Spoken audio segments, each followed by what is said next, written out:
And I've always leaned towards if we're going to create something, we should check and see if it existed already to the fans, because it has way more value if we bring that in. And it's Right. like, why would I just replace it with something new? So if we're going to do an admiral, if we're going to do a big military leader, yeah, I could create a new guy, sure. But what about Thrawn? Thrawn is great. Thrawn is a character we all know. Thrawn has a lot of credibility. So then you ask yourself, is it right to use him? And can we use him in a way that's similar to the books? Or are we using him and it's going to go completely into left field? And there have been times when we wanted to use things from the EU, and I was like, yeah, but we can't use it that way. So why? I don't want to use it and change it. Hmm. I don't want to use it and make it something completely different. That's rude.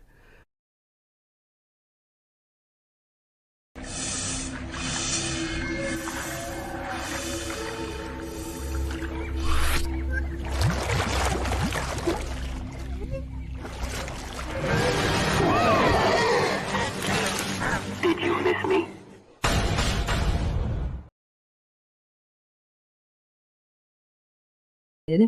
Hello, everyone, and how are you doing? Yeah, you get an extra bit of OG Star Wars today. I wanted to go over kind of like an EFAP style, but basically analyzing the interview that Star Wars Theory had with Stuart Beattie or Batty or whatever his last name is. I'm sorry if I'm getting it wrong.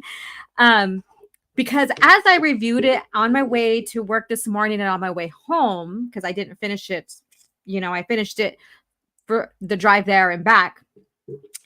Um, it really, I'm not going to say it struck a nerve, but it brought to my attention on even with this so-called trilogy that was supposed to come out about Obi-Wan Kenobi, that it was still going to be lore breaking and stuff.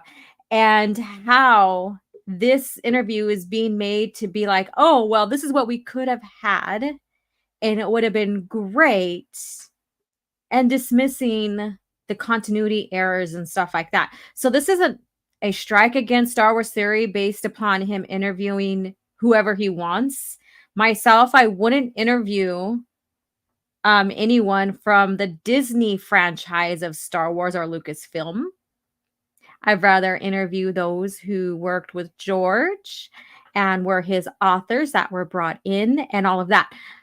But this is just to go over and analyze what was said, what we know happened, what I revealed that I knew that was coming in the interview, what I revealed of it on Twitter, and maybe coming to the conclusion, would this have been better for Disney Star Wars? Because it's not going to be better for George Lucas era. It's not even honoring his stuff. Or is it just the same story condensed down into the show that came out years later, a year or so later? So first, I just want to say hello to everybody in the chat. Again, welcome. This isn't the usual OG Star Wars, and I could have called this Cantina Night, but no, this is something different. I just wanted to go and analyze, or EFAP, or whatever you want to call it, this interview. And I seen that Matt G, Star Wars Swifty, is hanging out in here. He's been hanging out for a little while. Thank you so much. And then Matthew Gaudet, the Obi-Wan once thought as you do is outlined in the Return of the Jedi novelization of Obi-Wan Kenobi, saying he tried to turn Anakin back to the light, which was there in George's ideas in the 80s. Yes. And this one made me crack up. No, or NJL lore. Nah, I'll interview a Disney Star Wars writer instead. And then Theory was being complete, and this is by Darth Paz. Theory was being a complete yes man the entire interview. And that's the thing. He was excited. He's all about theories. So to him, this is fine because he likes theories. He likes outlandish stories. I don't think it bothers him too much if something doesn't coincide with what George did. He may talk about it, but again, that's not the breaking factor for him. Because if that was a breaking factor for him, he would be totally against Disney Star Wars today. That's just how I see that. So he is a theories man. That's completely okay. That's his channel. That's his gig, I guess you can say. And proves he's a fake fan. Well, he's a theory fan, and I don't know if fake or theory fans are worse. I don't know, but that's his gig, and good for him. Good for him. That's cool. And then Maz Masquerade is here. Hey, OG. How are you doing? And then, of course, Matthew says, but of course, now they make several leaps in logic just because it was not in the prequel films. George might have changed his mind. He has a right to do that. I know he changed Kenobi's origins. Yeah. And as the time expanded and he was, expanding his lore and his ideas from what he had written down in treatments and ideas and stuff like that, things were adjusted. He's the creator. He is deciding what's best for the story foundation, I guess you can say. I don't think people realize that as George is creating his movies, he is laying down the foundation. And sometimes you have to pave a certain area because maybe that foundation is not good enough, So I'm using that analogy there. And let's see here. I'm not going to go through everybody's. I'm going to say hello and we're going to get into this. Andrew, hello. How are you doing? What up? Smash the like. Yes, smash the like here. And then Anakin Batsy's here. Jim the Despot is here. And an OG stream on a Wednesday. A surprise to be sure, but welcome one. Thank you so much. And of course, Cat Chat is tomorrow morning at 9 a.m. So stay tuned for that. I think you're going to be excited about the book of the week. I'm excited about it. And then Iron Inquisitor is here. Hello. One of our defenders of the expanded universe. Of course, all of you guys are defenders of George Lucas era and stuff, but Iron Inquisitor has gone in and done some of the work to debunk some of these anti-EU people, and I admire that. So thank you for your cause and your contribution to that. And let's see here. Star Wars Scran is here. Howdy, folks, and how are you doing? And then Rodimus, hi, OG. And then Soul Assassin, our moderator. You guys be good. He's here in the house now. Time to manner up. No, I'm joking. It's okay. You know me. I don't have any manners either, really. I mean, I do, but I don't. I say what's on my mind. I'm not afraid to be vulgar. I'm not afraid to be crude. I'm not afraid to, talk with sex jokes and stuff like that, I guess you could say. You guys know me. You see me on the spacing. You see me in Cap Chat. I am just, I'm real. This is me. This is me. And if you were to sit down and just chat with me in real life, yeah, you get me on both ends like this. Oh, that did not sound right. But you know what I mean? You get me live on here through the internet, and then you the same person you'll get live in person is what I meant. See, told you guys. I even made fun of myself, but anyway. Star Wars Marvel Pierce Justin, a true interview includes non-softball questions, correct? And then also questioning the person you're interviewing. And I just lost my place here. So, well, where did it go? Oh, there we go. And also, like if I was to interview someone like that, I would say, where did you come to the conclusion that Obi-Wan and Vader needed a rematch? Because all the sources I have says that George Lucas and Lucasfilm said there was no rematch. But I'm the kind of person, like I said, I'm real. I'll put you in the hot seat. Definitely will put you in the hot seat. I don't care. Because I'm not going to get the true answers to anybody out there if I just beat around the bush and just cater to the person and not to the fans as well, I guess you could say. Like, what do the fans want to know? So, but they say pussyfoot around.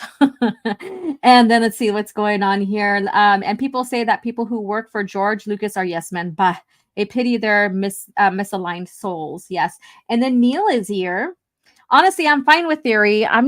This is not an anti-theory stream. This is just analyzing the interview according to what Stuart gives us. I don't care if for his content, but he seems like a cool guy and also stood up against the acolyte. Yeah, but I'm not going to get into that part of the politics here. This is not what this is about. I have my whole different opinion on that. Star Wars Explained interview, High Republic writer, Star Wars Theory interview, D plus writers, not much separation excluding cross-dressing. Yeah, so here we go, you guys. And then Solo is here and Dad Man Walking. Hello, how are you doing? A channel member. Good afternoon, OG. How your great love, the excitement already. Let's see here. And Solo is here. I usually would have watched Theory's vid. Seeing your take first is perfect. Go. I don't care if you watched it before this. It doesn't matter. This is just my analyzation, and if you agree with me or not, that's fine. But you're free to do whatever, and you're free to stay here and continue to watch too. I'm not trying to chase you out either. I appreciate your support. Hey, Melissa Lord, another channel member. How are you doing? And Jordan Star Wars is here. Hail Knight, Hail Star Wars Marvel Pierce, and Darth Paz. Hello. And then I am an Inquisitor here, and I'm just going to say hello again if I'm missing anybody. And I didn't say hello, like Blood Guilty Gaming. Hello. I'm sorry. Yeah, so this is not the original, like CAF chat where I'm addressing every single one of you guys. I am going to occasionally address the chat because I want to get your opinions, whether you agree with me or not on the analyzation. But this is not going to go then. The video is not, the video is 45 minutes long or something like that. So it's under an hour. We're not going to do the whole entire video because towards the end, like 10, 15 minutes, they get into other stuff, other conversation, which is cool, and then he asks him, he gets his advice or and opinion about his story he's writing about Mace Windu and Vader having a duel and stuff like that, like Mace Returns, his fiction, his theory fiction. And so I'm not going to get into that. So I just wanted to get into the meats and potatoes of this interview regarding that, because I think it's very important. Rather, I don't support Disney Star Wars, but doesn't mean I can't talk about it. Doesn't mean that I can't address a interview like this due to the content that's being provided and how it doesn't coincide with George Lucas' era of Star Wars.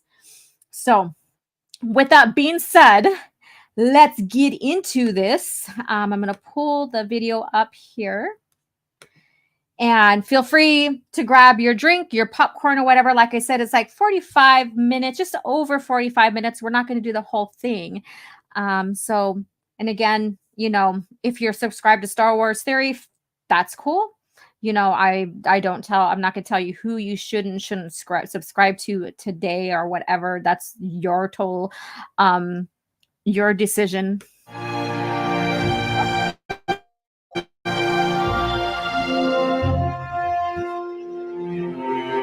And it's funny that they use this image from the Kenobi book, but this does not even honor Kenobi.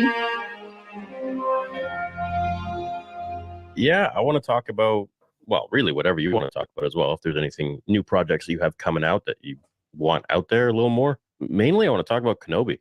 And just your original ideas and how it was supposed to be possibly a movie, and then it changed and went into the hands of other people. And so look, so for me, I was 6 when I saw Star Wars, fell in love with it. It's why I wanted to be a filmmaker, and started the whole journey for me.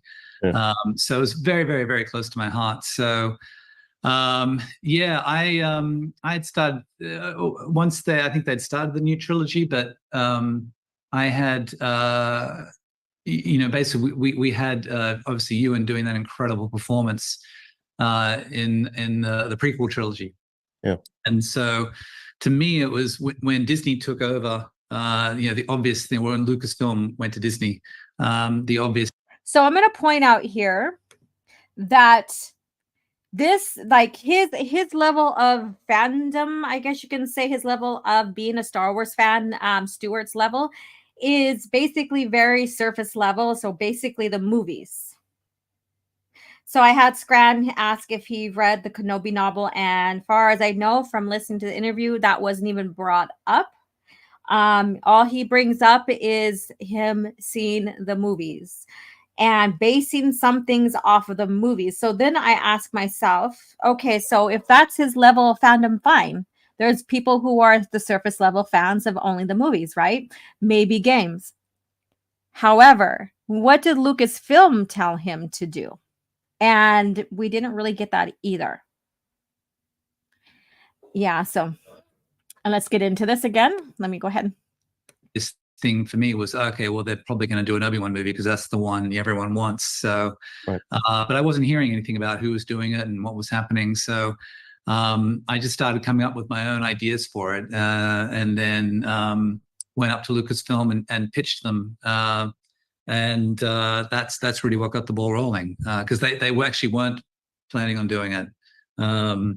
They were they're busy with Rogue One and Han Solo and all these other things. So yeah, so it was really a matter of convincing them that there was a story there worthy to tell. And they did ask me in that meeting, is it a movie or is it a show? So he's just And talking about yeah, no, it's a movie. It's 3 movies I had. So he's just talking about the development of the show, what's going on at the time he was brought in to write this trilogy for Obi-Wan Kenobi. And I think that maybe some of you guys might remember that an Obi-Wan Kenobi movie and then trilogy was coming out, and then it to be turned into a show. And I did share on Twitter information about all of this interview. I basically knew what was going to be presented by Stuart, other than some other things that I didn't know, like Cody being one that's going to be in the movie, in his script as well. So he's just going over those dynamics as well. Planned for him, because I felt there were 3 different evolutions of his character. Going from basically Obi-Wan Kenobi to Ben. There's 19 years there, and it's not just 19 years of a guy sitting in a desert. There's fundamentally different characters. There's Jedi Master, Clone Wars General, jump into the middle of the fray. All right. So did Theory engage in the EU topics he talked about, or just glosses over them like every other time he's live with? So he hasn't really talked about any EU except for towards the end when they talked about the Dawn of the Jedi possibly coming out, and that's an basically AKA Legends lore, but he didn't really necessarily talk about any of this.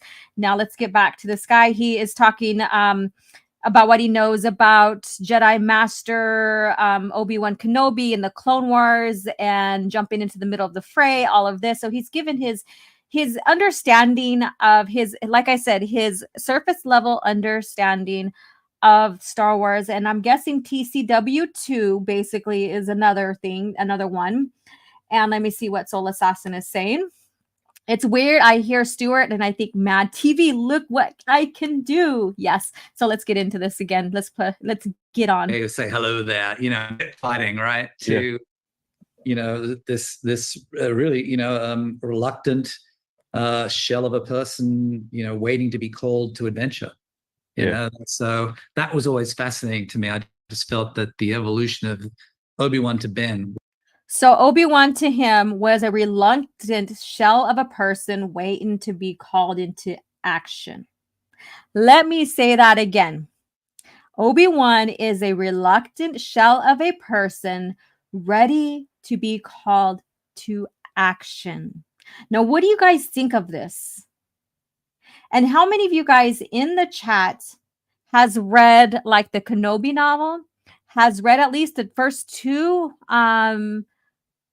books of The Last of the Jedi, has read The Dark Lord Rise of Darth Vader, and of course has read Revenge of the Sith novelization?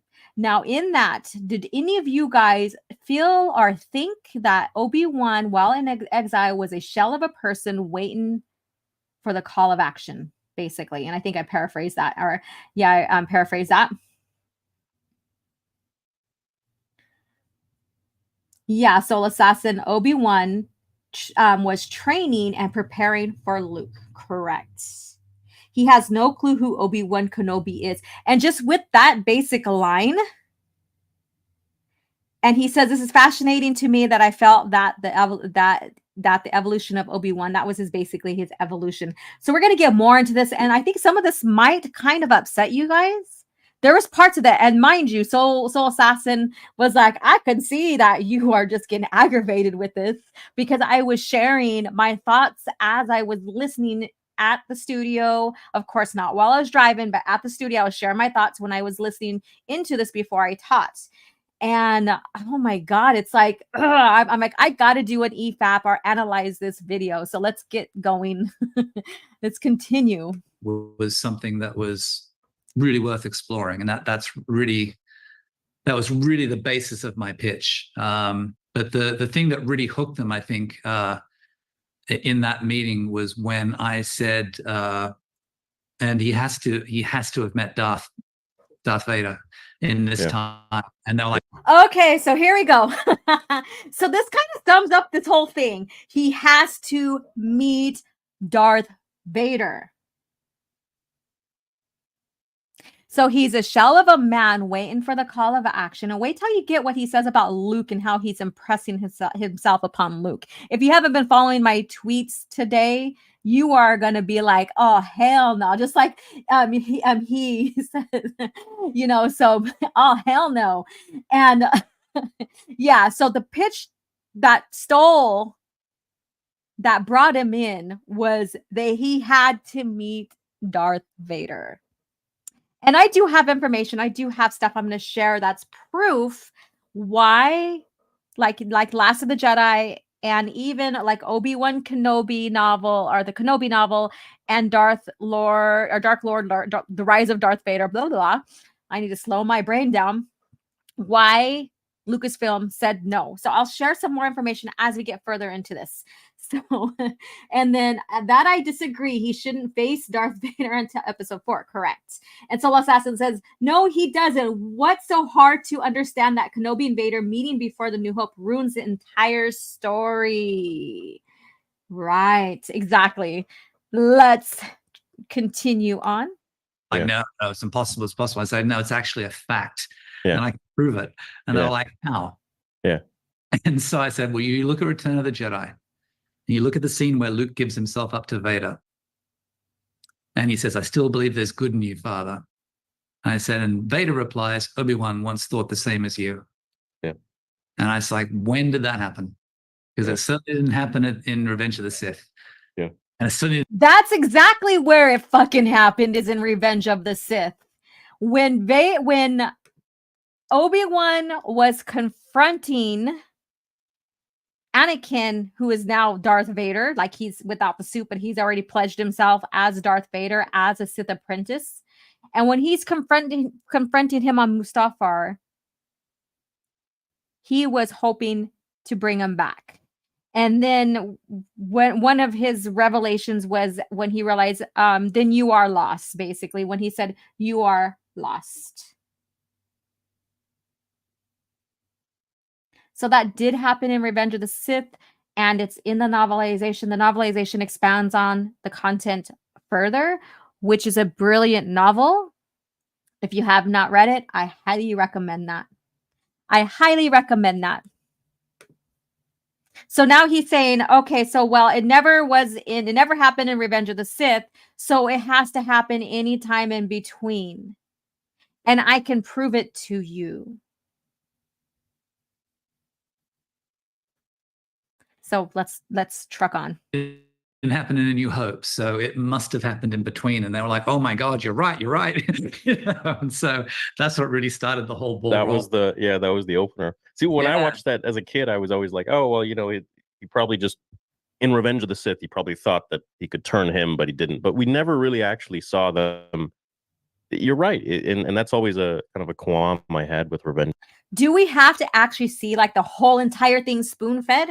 And that's what's frustrating me today, especially with these new modern Star Wars fans, is that every single thing has to be spoon-fed to them. So if it was vague, and implied through actions and, emotions and the scene, but it wasn't particularly said full out, then it never happened. And then so Theory is agreeing with him as well. Instead of going in and doing the research and seeing, and you would think that he would because he's a George Lucas fan, right? So you would think that he would do the research, and like myself and Tim and many other has done ever since this show was starting to come out about the match of the century, or the duel of the century, or whatever they called it, right? So you'd think that Theory would have done his research and realized like there's so much evidence out there, and I'm going to share one of them, that there was not meant to be a match in between episode 3 and episode 4. And that was strictly per George Lucas and was established through Lucasfilm. All right. The Sith was Obi-Wan never actually tried to tell him like, hey, like, what are you doing? He was just like kind of arguing with him for 2 seconds, and then they just fought each other to the death. That's not how that happened. They did not argue for 2 seconds. And his conclusion when he was confronting Anakin before they started dueling is that, well, then you are lost. Because he was trying to talk him away from what he was doing with Padme and what he was doing in general. And Anakin was not giving in. But that was not a 2-second scene whatsoever. That was basically a very intense scene before they started dueling. And shoot, I don't know how long it was, but it was more than 2 seconds. It was more than 2 minutes. It was like 5 or 10 minutes or so. But I'm being a little hyperbolic there because I don't have the time in front of me. Conrado says, I see that OT as a pilot episode of the real Luke in the EU. And then Neil says, Obi-Wan was trying to convince him to avoid the dark side. So what the fuck is he saying? Correct. Exactly. So if you're trying to bring him back and trying to steer him away from the dark side, then that's showing that he had hope for him, that he was trying to save him, that he was, that Luke and Obi-Wan were on the same track of, bringing Anakin back to the light. Yeah. So, yeah, that was it. So he never said, come back to me, Anakin. I believe this good. Even Padme had said. Okay, so he doesn't have to say that. Padme does say it at the end. And Padme says it at the end. But Obi-Wan enacted it in their confrontation before their duel. And context matter. You don't have to necessarily say something. It's the context. And it doesn't have to be exactly said the way you want it to be said. It's the context, right? So he was trying to turn him away from the dark and failed. Well, then you are lost, so there you go. Said, there's still good in him, I know it, but he never said, Anakin, hey, come on, we all believe in you, buddy. Did you ever pitch this to George at all, or talk to George? Nope, because George was out of it by then, because Disney, Disney or Lucasfilm, so no, it wasn't a part of it. I always wonder how involved he is with this stuff, or if he's... All right, so there you go. There you go. So George wasn't involved. He never talked with George about this. Theory doesn't know what George's thoughts about this because he doesn't do his fucking research, right? So there you go. Just completely out of it. Yeah, it was not involved in Obi-Wan. He was partially involved in Solo because he was the one who had started that. Yeah. Okay. Interesting. Yeah, he had brought that to Larry Kasdan. Yeah. Who's like my mentor. All right, so that's very interesting. What do you think about that? Because Larry Kasdan was brought in later. Remember that? Because the 2 original creators were fired, right? And then Larry Kasdan was brought in. So how could George have been involved if he gave it to Larry Kasdan, but then Kasdan wasn't the original creator of that? Is this a fucking lie? Did I catch this dude in a lie? Does he not know what happened? Or did George do a little bit of the footwork for Kennedy and brought in Kasdan, Larry, to finish up after the firing of the original creators of Solo?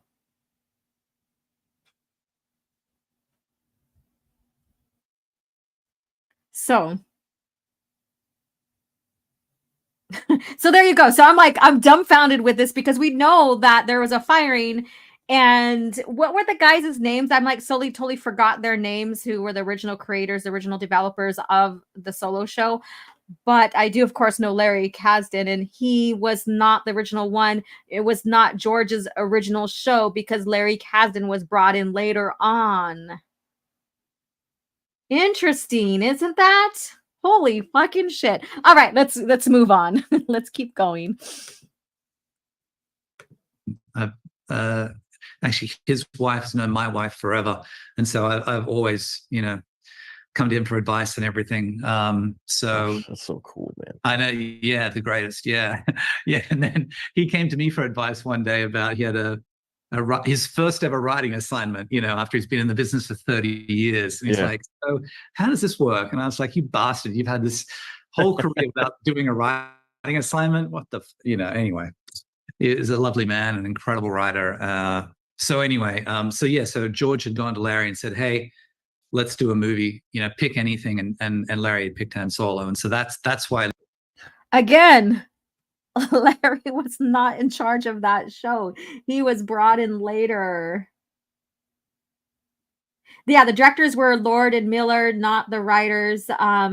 They were fired because they weren't following Larry's son's script. Okay.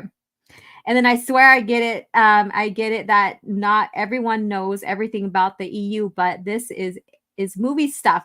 The bare minimum, the surface level stuff, right? And when it comes to Star Wars knowledge, this is like listening to a Filoni interview. John Kasdan, the same one who did a draft on Duel of Destiny and wrote and produced the Willow series. Dude, Scrad knows more about the novels. Pierce knows more about the comics than me, and I can see the damage he could do with that idea. So let's keep going here. Lucasfilm made the Han Solo film because it was already in development when they bought it from George. And then Rogue One was... Okay, so I don't recall... Hi there, Sergeant Curtis Schultz. How are you doing? Another channel member. Solo, a Star Wars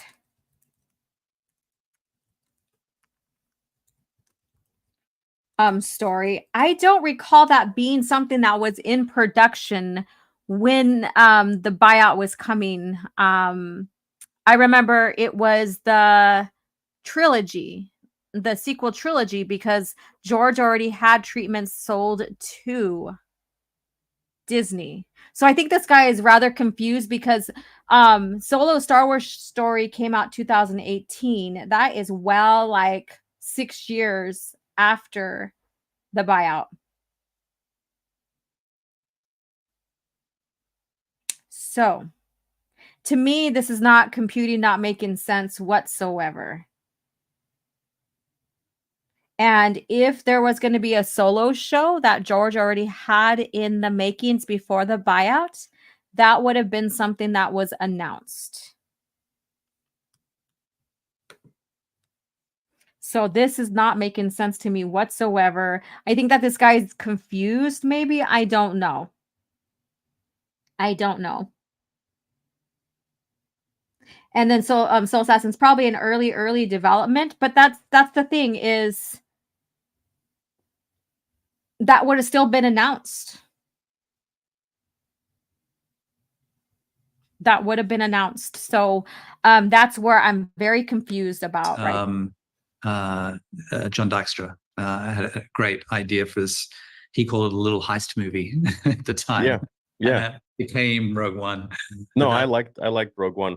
Yeah, Solo, great. it seems like people had a lot of issues with it, but I didn't really see any issue with it other than the fact that it was just Solo, so it's not like Luke Skywalker or Darth Vader or something where, the Question to you guys. Question. Do you think that George Lucas would just have a storm, an Imperial recruitment agent named Han Solo because he was by himself? Do you really think that George Lucas would have had that as Han Solo's origin? Oh, I don't know my last name. Well, you're here by yourself. We'll call you Han Solo. That's so fucking stupid. Oh my God. Okay, so I really think that this guy was confused on that. Or he's exaggerating, or he really doesn't know the history or something. There's a disconnect here that I can't put my finger on. And when shows are being created in the works, it's announced, especially by George Lucas. There was nothing, no treatments announced before the buyout, none of that pertaining to Solo. So I'm just gonna stick with that. And there's some disconnect here. masses are going to go and watch, but it was a fun tale. I don't know. Yeah. There's no real issue with it. It gets very unfairly maligned. Yeah. It's a great movie. I don't know, maybe people's expectations were too high. Maybe it came too close on the heels of Last Jedi. I think so. I think people were just pissed off, and who knows? Maybe it's just one of those characters. It's impossible to see anyone but Harrison. Who knows? Possibly, yeah. So with Kenobi, what happened with? All right. So so then he goes and recalls how Solo bombed basically because of The Last Jedi. I blame just the fact that the sequel trilogy came out. Part of it, I blame that they decided to toss the EU to why Solo was not successful, because Solo's backstory is given in the EU, right? So we get Solo's origin stories in Scran. I can't wait for you to read that trilogy, the Han Solo trilogy by A.C. Crispin. You'll get more information about who he is and Thrak and Sal Solo and the significance of their grandparents and stuff and their lineage there. So, but I think that, Solo was bombed because there were so many outlying factors, and it wasn't just The Last Jedi.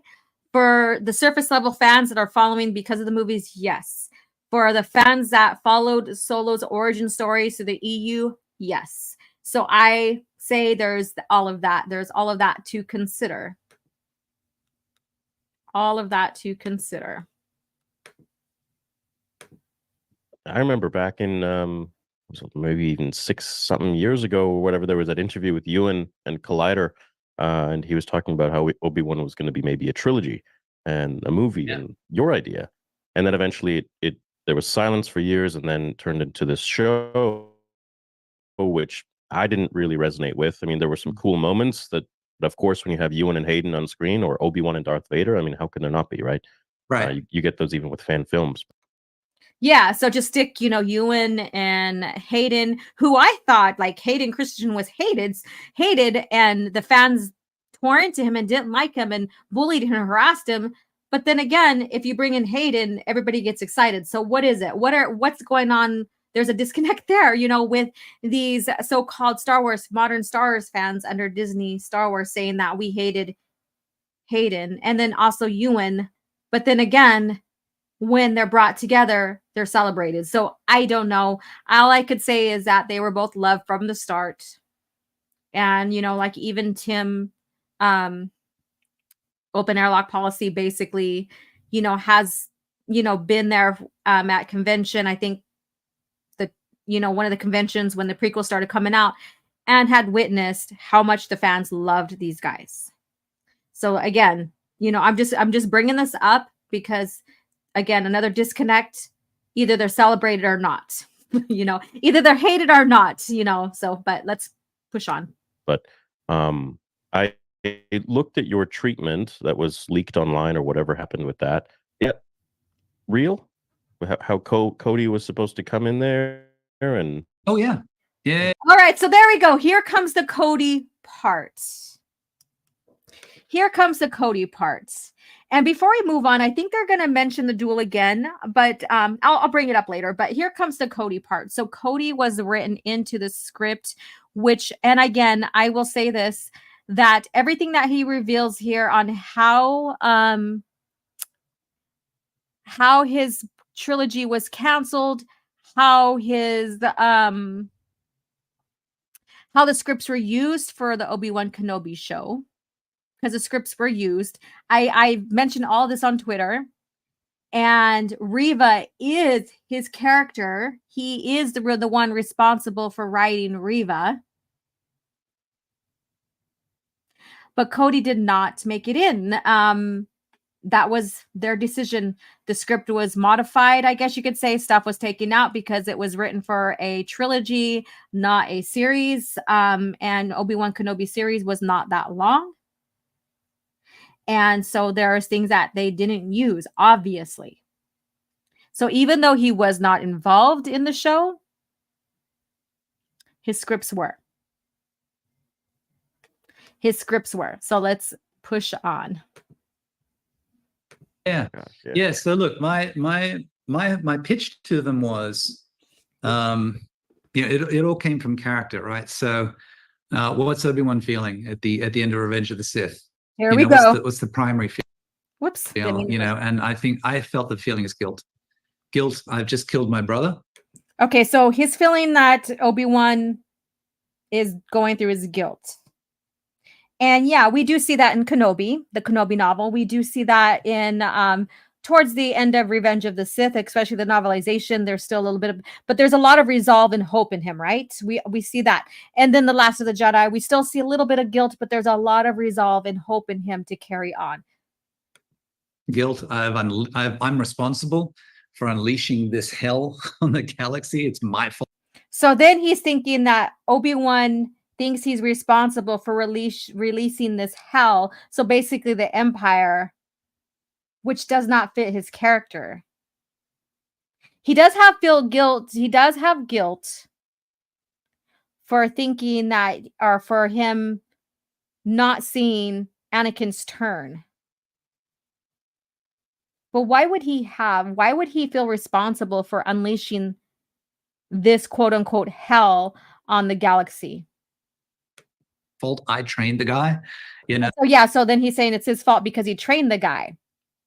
No, he didn't. He was never guilty about training him. He was more or less felt bad for not seeing him fall. Like, what did he do? How could he have done better? What did he miss? So it's guilt. But I've got this secret weapon. I've got this baby. This is the new hope. Yeah. And this, So of course we know he's talking about Luke. This baby can make everything right. This baby can fix everything. So now listen it to from here. I've messed up. Yeah. So he's putting all of his guilt onto this baby. Yeah. There you go. So I messed up. He's putting all of his guilt onto this baby. Now, does that sound like an Obi-Wan Kenobi to you? Does that sound like something Obi-Wan Kenobi would do?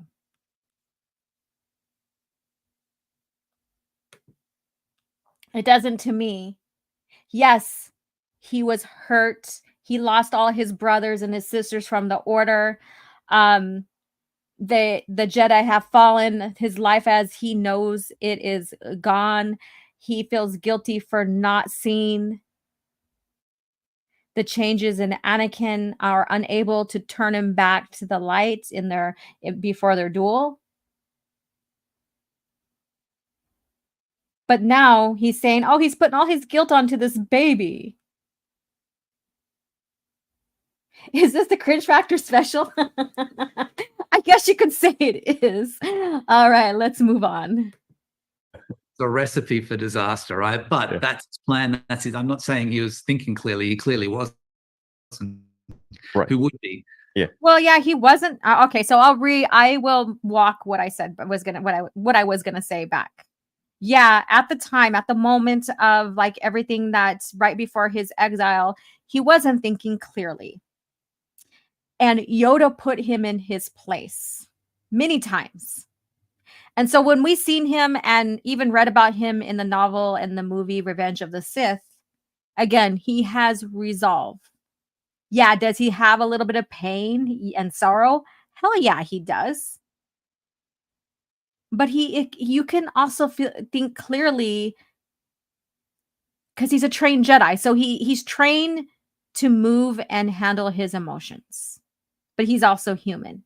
So we have those two components of a person who has these special abilities that were trained to sustain emotions, to check themselves, but also are aware of their emotions because they're always saying be aware of your emotions and stuff. And of course, he's human. So this guy is making it seem like Obi-Wan just lost all hope, despair.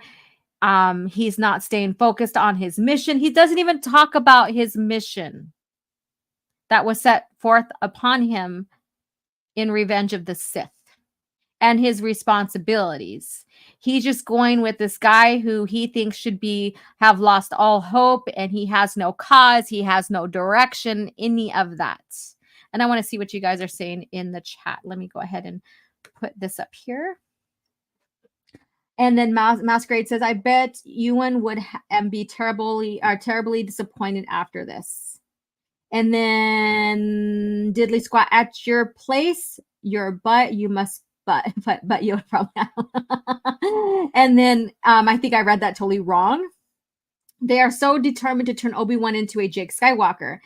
And then Nelson says, well, all Jedi were wiped out. Yeah. So yeah, but that's the thing. Let's see here. Anything else you guys are saying? Double A says, as Jedi Master, I can understand why Obi-Wan would feel somewhat uncomfortable and disappointed with himself for not helping his brother Anakin, but it wasn't his fault, and he accepted the truth. Yeah, so he came to that conclusion. He started training and working with communication through the Force with Obi-Wan Kenobi, so he can still continue to train and also learn how to become a Force ghost. So there was that. And then Carnardo says Obi-Wan puts all his hopes and restoring his former home with Luke, but know what happened to old man Jake. So all right, so let's press on. So he's like like I said, Clone Wars General Jedi Master. He doesn't know the first thing about a baby. Well, of course, and we understood that how he handled him in the novel, in the Kenobi novel. Oh. So okay, I'll take it to the uncle and aunt, and they can do. Well, yeah, that's the mission that he was given by Yoda. Baby stuff. Yeah, and I'll just stay. I was like, there's no way he would leave. He was right there. He's like, no, I'm moving in with you, and I'm. So nowhere is there, and I'm not showing the screen. Sorry, I'm just showing myself. But nowhere, and hopefully you guys can hear that. But nowhere in the story has it ever said that Obi-Wan Kenobi was to move in with the Lars. With the Lars, so he thinks that he's moving in with the Lars. I'm going to watch over this kid. And because he is, the new hope. He is everything. It's the only way this gets fixed. Right. So he moved in with the Lars, and so he's the only way that this gets fixed. Not really, because there's factors to that. There is Leia. Whoops, I don't know if you've seen that. There is Leia. There is Yoda and Obi-Wan being committed to their task, training, preparing for when Luke is ready to train. So just okay, I'm just gonna go into the theory or the what if bullshit that we sometimes think about. So what if Luke was ready at 5 or 6? Obi-Wan Kenobi had no idea when Luke was going to be ready. So he had to be ready at any time to pick up the mantle and train him. And I think this guy doesn't realize that. And he was just making sure nothing bad happened to the kid. And as per the Jedi training at 4 years old, the deal is I take him, you know, you've done the diaper things. He's out of diapers. He can feed and I can talk to him. I'll take him at 4. You'll never see us again. And we'll go off and I'll train. Yeah. So that's his theory. That's his take on Obi-Wan with Luke. Obi-Wan stayed with the Lars. I know, isn't that funny? Moving in with the Lars. This ain't the Odd Couple. 2.5 Men Star Wars edition. Oh my god, you guys are cracking me up. When the video game that had a tapping of Kennedy's film, Star Wars had better writing than, you know, like the mother. Is Anakin the half man? Obi-Wan was a leader in an order of warrior monks. He's not exactly suited for domestic life with the Lars. And see how and look at Star Wars theory. He's like eating this shit up. He's eating this up. And Soul Assassin says, I mean, there's Tuskens, gangsters, fallen Jedi leading raids, environmental problems, so much to keep Kenobi busy. All right, let's move. Let's keep going. Train him. He'll become the greatest Jedi Knight, son of Anakin Skywalker, and we'll fix everything. We'll take down the Emperor, Darth, everyone. Absolve. So they put their hopes on Luke, but they also had their hopes on Leia. So I'm just going to reiterate that. Me of my guilt. Yes. Okay. There's that important part that I was waiting to come up. Let's rewind that. He'll become the greatest Jedi Knight, son of Anakin Skywalker, and we'll fix everything. We'll take down the Emperor, Darth, everyone. Absolve me of my guilt. Yes. So again, he's making this as a part of absolving Obi-Wan's guilt. So it's Luke. He's training Luke. This is what he's getting at. He is training Luke to absolve Obi-Wan of his guilt. Wow. That is very prideful. That's not very Jedi-like. Obi-Wan sleeping on the Lars sofa. He is using Luke to absolve him from his guilt. That's what he was writing about. That's what the trilogy is about. And look at Theory's face. Yes, Star Wars Crown. Theory loves it. Look at his face. Soul Assassin, I see why this idea died. But Obi-Wan Kenobi's not that kind of man to use a child like he's suggesting he's using him as. All right, so let's move on. This is like what I'm like, what the fuck? I'm like, if you would have seen me in real time, you guys, like, because this is when I was driving down the road, because like the studio where I teach at is like a 20-minute drive. So I'm listening to this. And I was like, what the fuck did he just say? And I was like, I can't rewind this shit. And so finally, when I got to a stoplight, I rewound it back. And I was like, I heard that fucking right. I heard that right. Obi-Wan is using Luke to absolve him of his guilt. What the hell? Did he even listen to or watch Revenge of the Sith? That was not even the plan.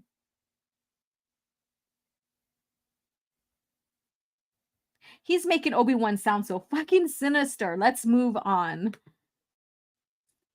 Fucked up plan, right? Yes. Yeah. But that's his plan. So yes, it is fucked up, and you are fucked up for writing that. In my film, Luke is 4, and he's like right on the edge of, almost there. Obi-Wan's about to take him away.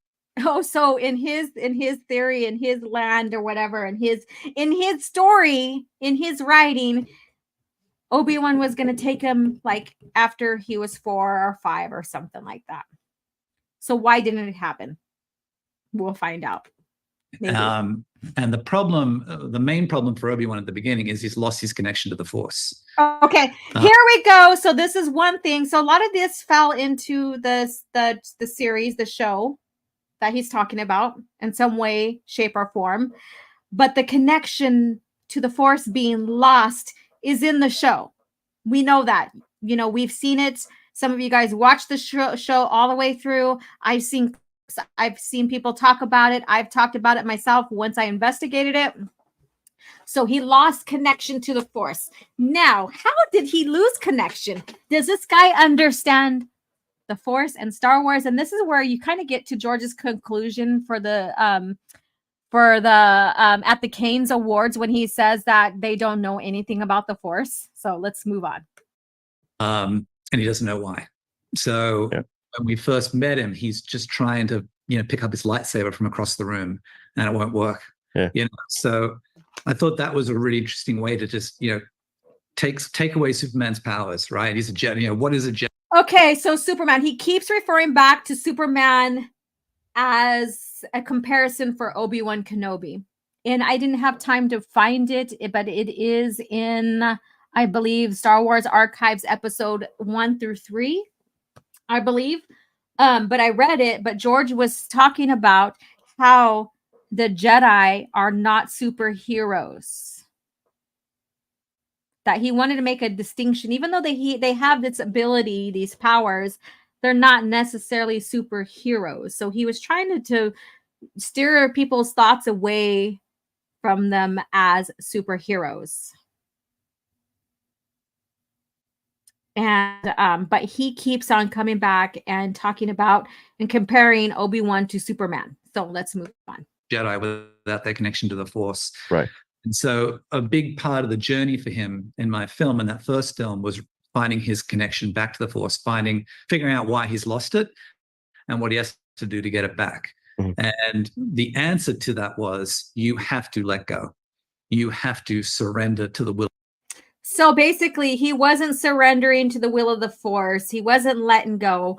But isn't that what he was trained to do? Like even before, Clone Wars, like every Jedi's journey, they are trained to, basically let go, surrender to the will of the Force, surrender to the Force, to use the Force. But even if so you're going to have the Force in you, basically, if you have midichlorians. It's just surrendering or learning how to use them. So Soul Assassin says, only way Jedi willing to cut themselves off from the Force. Only one Jedi was willing to cut themselves from the Force. Yeah. The Jedi were supermen, but the Jedi were superhuman, but flawed, make mistakes and can be killed. Correct. Yeah. So they weren't invincible. This dude is so proud of his crop. Yes, he is. Get it back. He never lost it. And then he says, I don't think he was trying to call Superman Obi-Wan. He is comparing what I said. And then also, he basically, like when you read the Kenobi novel, when you read The Last of the Jedi, the first 2 installments of that series, he uses the Force. He's never lost the ability to use the Force. In fact, part of his mission and training was to use the Force to communicate with Qui-Gon so he can get further training from Qui-Gon. All right, so let's press on. Will of the Force. You're trying to force the will of the Force. Yes, right. With your crazy plan. You've got to step back, and you've got to let things be, and you've got to let the Force come to you. And so okay, so see, this is where he doesn't understand. So he's saying that, he was trying to force his plans onto the will of the Force instead of just sitting back and let the Force come to him. The Force is already flowing through him. It's already a part of him. And when you want to get into the will of the Force, everything that we see that happens in Star Wars is the will of the Force. And on top of that, if a Jedi is forcing their plan on the will of the Force, the Force blocks them from using it. Well, then, okay. So then what about the instances where they go and defend someone and they make a plan in that defense to defend, like, during the Clone Wars, for example? Wouldn't we see a lot of Jedi then lose connection to the Force because then they're forcing their plans on the will of the Force? Just something to think about. Let's press on. Because I always figured the hardest thing for a general to do is surrender. Right? Okay, so the hardest thing for a general to do is surrender. And here we go. Theory's like, wow, that's a great concept. What the fuck, Theory? You should have came to the same conclusion I did if you truly understand Star Wars. But on top of this, he says the hardest thing for a general to do is surrender. He was never a general for his entire training. He was a general later on in his life. His training as a Jedi since he was a young boy, since he was really itty bitty, I guess you can say. Itty bitty. You can tell I'm a mom. Is learning to connect to the Force, learning to connect to the will of the Force, learning to surrender to the Force. But all of a sudden, because he's a general now from the Clone Wars for only 3 fucking years, right? He forgot how to surrender to the Force. That's fucking bullshit. This is where you see that he has surface level knowledge and he still doesn't understand the content before him. And he's so fucking proud, and Theory's like, oh my God, this guy is so great. Let's move on. Right? That's the hardest thing to do. And that's what he's got to learn to do. He's got to surrender to the will of the Force and get.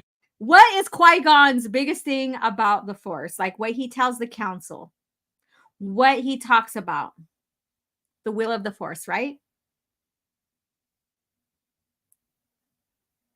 And Qui-Gon's his master. So of all people who could understand surrendering to the will of the Force is Obi-Wan Kenobi. Now, let me see what you guys are saying. Let me put this back up. Plagueis thought throughout the whole novel will of the dark side willed it so, etc., etc. And the thing is, and this is what I pointed out on Twitter, is if you force your plan onto the will of the Force, or you force yourself onto the will of the Force, then the Force blocks you, right? Well, then we see a lot of Sith do that in the Sith history. The only one that went very, very, very extreme was Plagueis, and he got caught off from the Force.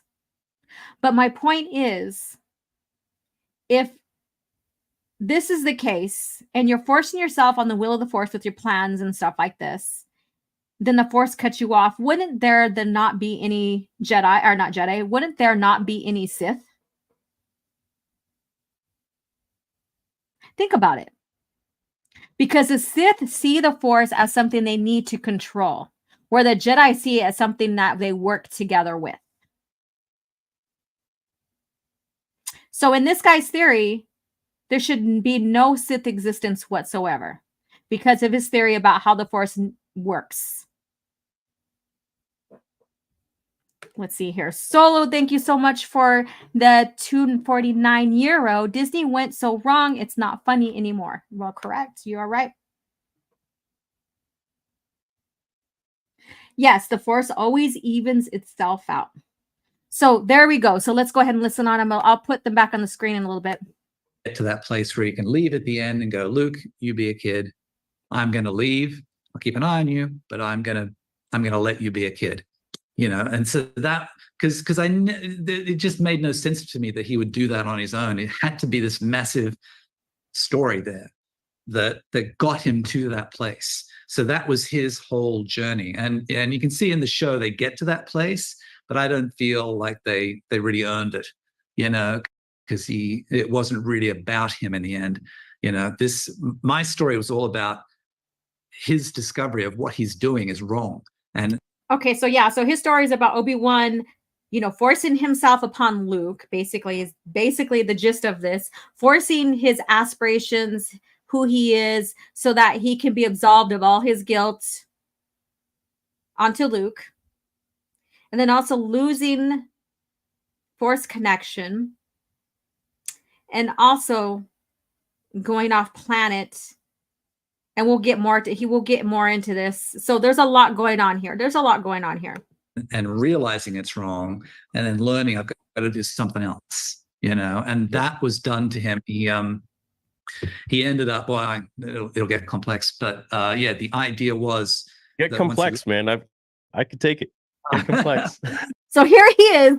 There he's eating this shit up because, and again, if I was questioning this guy, I'd be like, okay, I would be presenting my questions to him about his theory on the Force and how the Force works, right?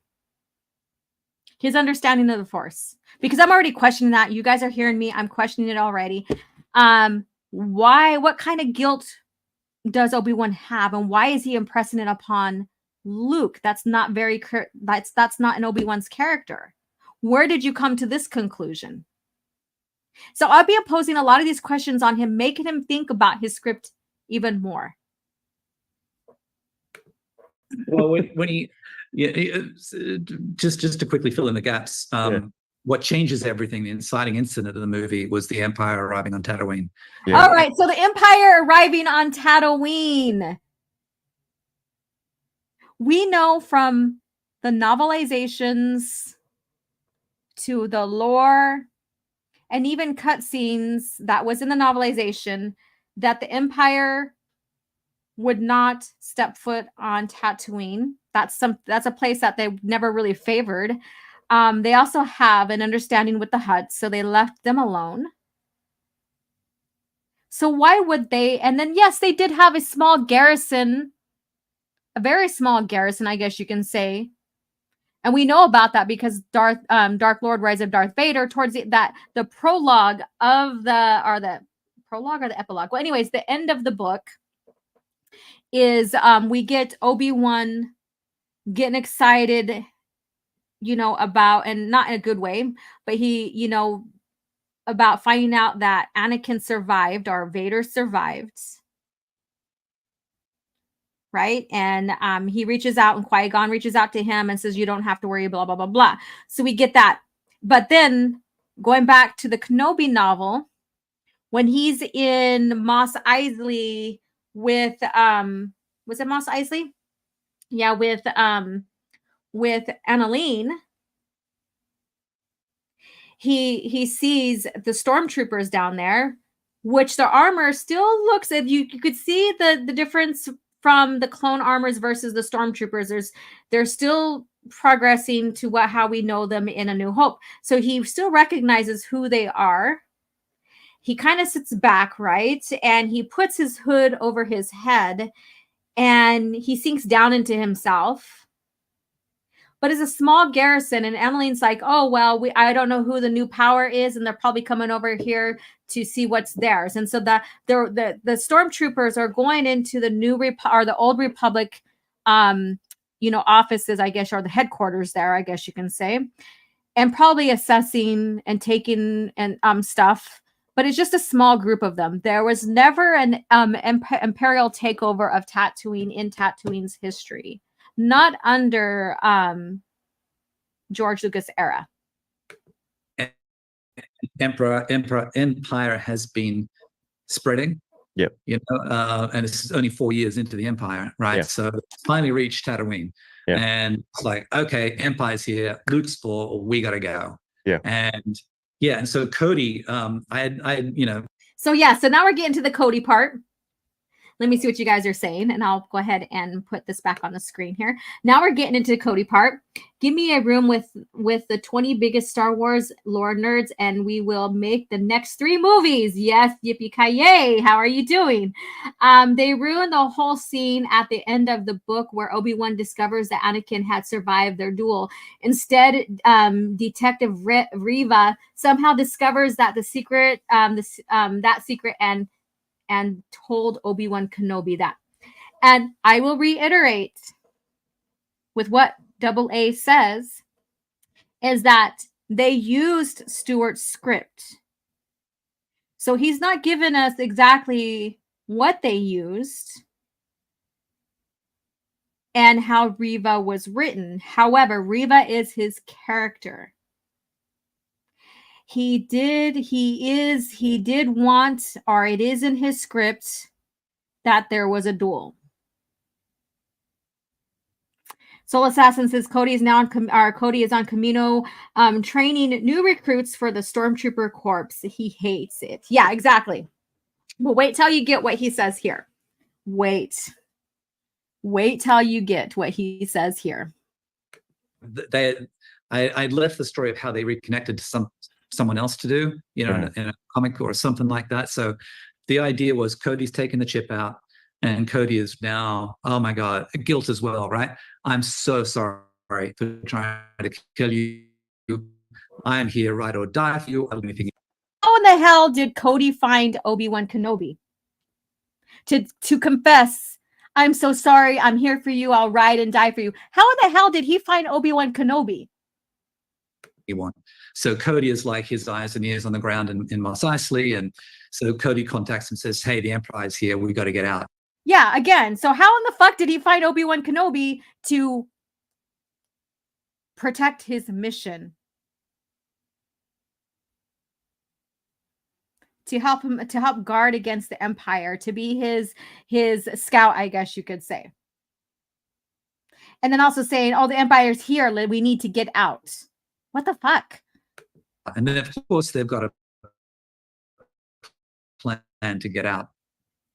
So anyway, when Obi-Wan eventually leaves Tatooine... All right, so here is the proof, and I'm going to bring this up right now. Oh my God, you guys are just on fire here in the chat. All right, here you go. So when the Last of the Jedi series was being created, this is what the development had to say, or this is what behind the scenes of the development shares. Early in the development, the Last of the Jedi series was envisioned as a continuing adventures of Obi-Wan Kenobi, but Lucasfilm ultimately vetoed the concept, reasoning that Kenobi would never venture far from Luke Skywalker unless exceptional circumstances demanded it. Almost a year has passed between the events of Episode 3 and 4, I guess you could say. So that's what was said with that. With that being said, if they were in dire straits with the Empire occupying Tatooine, how would they have known who Luke Skywalker is? How would they have known if Obi-Wan Kenobi was there? Because Tatooine is such a barren place with only about maybe 4 real settlements, like big city settlements, I guess you could say, are ports. How would they know Kenobi's there? How would they know about Luke when Vader didn't even know that he had his children survived? He thought that the one child he knew about, he didn't know there were twins. How would he know he had known that there were surviving children and that they would be on Tatooine? That's the thing here. And so they said he won't leave whatsoever. Like Kenobi would not leave whatsoever.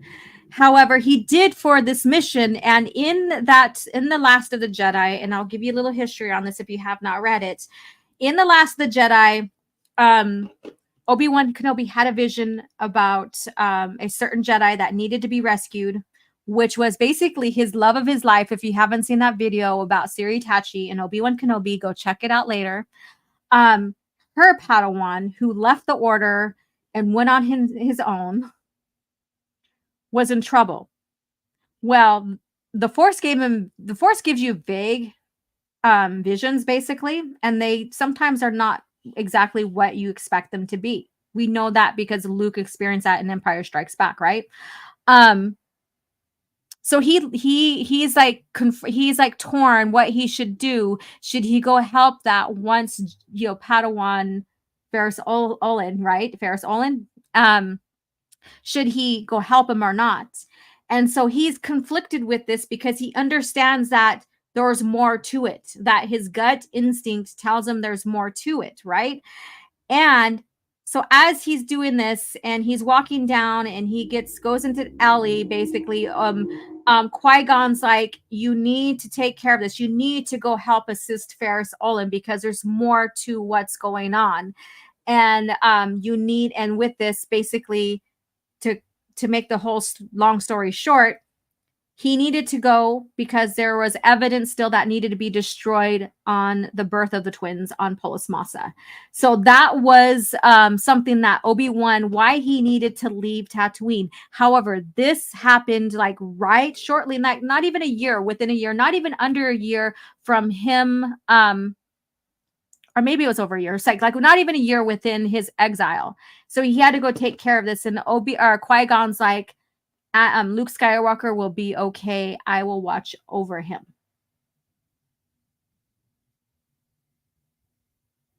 But that was so early into his exile, and he took care of everything he needed to make sure that they were safe. Now, you could probably say, oh, well, this is kind of the same situation. But do you really think it is? 4 years later. So let's move on. Let's keep going. We're not even barely like 11 minutes out or so. Everything goes wrong, and he ends up not where he's supposed to be. He ends up on this massive kind of space station, which is like a transportation hub. So, you know, the only space station we've already seen in Star Wars really is the Death Star, right? So just, okay, well, what's a transportation hub look like? People from all over the galaxy coming and going. And so he falls in with this group of refugees. So if Obi-Wan Kenobi in the Obi-Wan Kenobi show, did he end up on a space station? I don't know, because I like I said, I've only seen bits and pieces of this to investigate and analyze and stuff like that. Did he end up on a space station during the show? He's there, called the Karoo, and they're being kept there by this corrupt administrator of the station, and you know, and so he falls in with them, and they need his help basically, but they have their own connection to the Force, which they call something else completely. But we know what it really is. It's the Force, you know. Yeah, but right. So they kind of teach him, you know, you're trying to force your will onto this. So basically, Obi-Wan Kenobi does not have any connection to the Force. So these Karoo Force-sensitive society of Force user, basically, that was a lot of words to say what I just said, trained him to realize what he's doing wrong about the Force. Fuck that shit. Holy shit. So not only, like, it's like all of a sudden, everything he learned as a Jedi just fell out of the wayside because he forgot how to surrender to the fucking Force. And so these group of Force Society Karoo or whatever they are then had to retrain him. All right, let's move on. Kid, and it's going to end badly. And we see flashes of that. So let me rewind that a little bit because I was ranting on a little bit. Have their own connection to the Force, which they call something else completely. But we know what it really is. It's the Force, you know. Yeah, but right. So they kind of teach him, you know, you're trying to force your will onto this kid, and it's going to end badly. And we see flashes of that on Tatooine before he. All right, so basically they're like, oh, you're forcing your will upon Luke Skywalker. So we got to teach you better. We got to teach you better.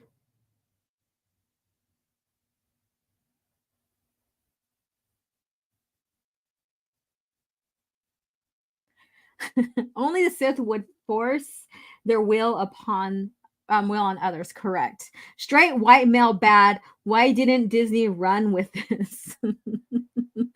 All right, so let's move on. Wait, let's see. Matthew says I like Maul original origin, not Night Sisters. Yeah, I agree with you. Screw the Genesis and Revelations of Star Wars. Get the middle right. I am what you made me. I am a Sith. All right, let's move on.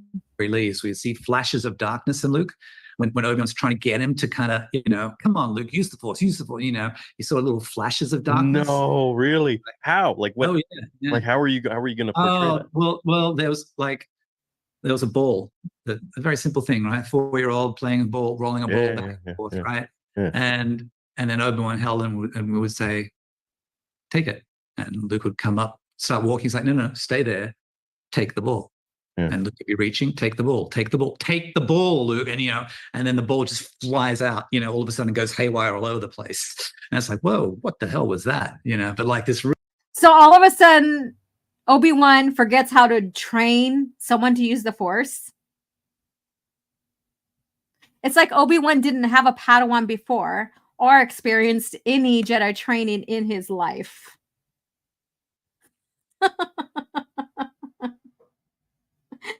Oh my God. So he's like, Luke, take the ball. And Luke's not listening to him. And so he gets all furious with him. So what is Obi-Wan turning Sith now?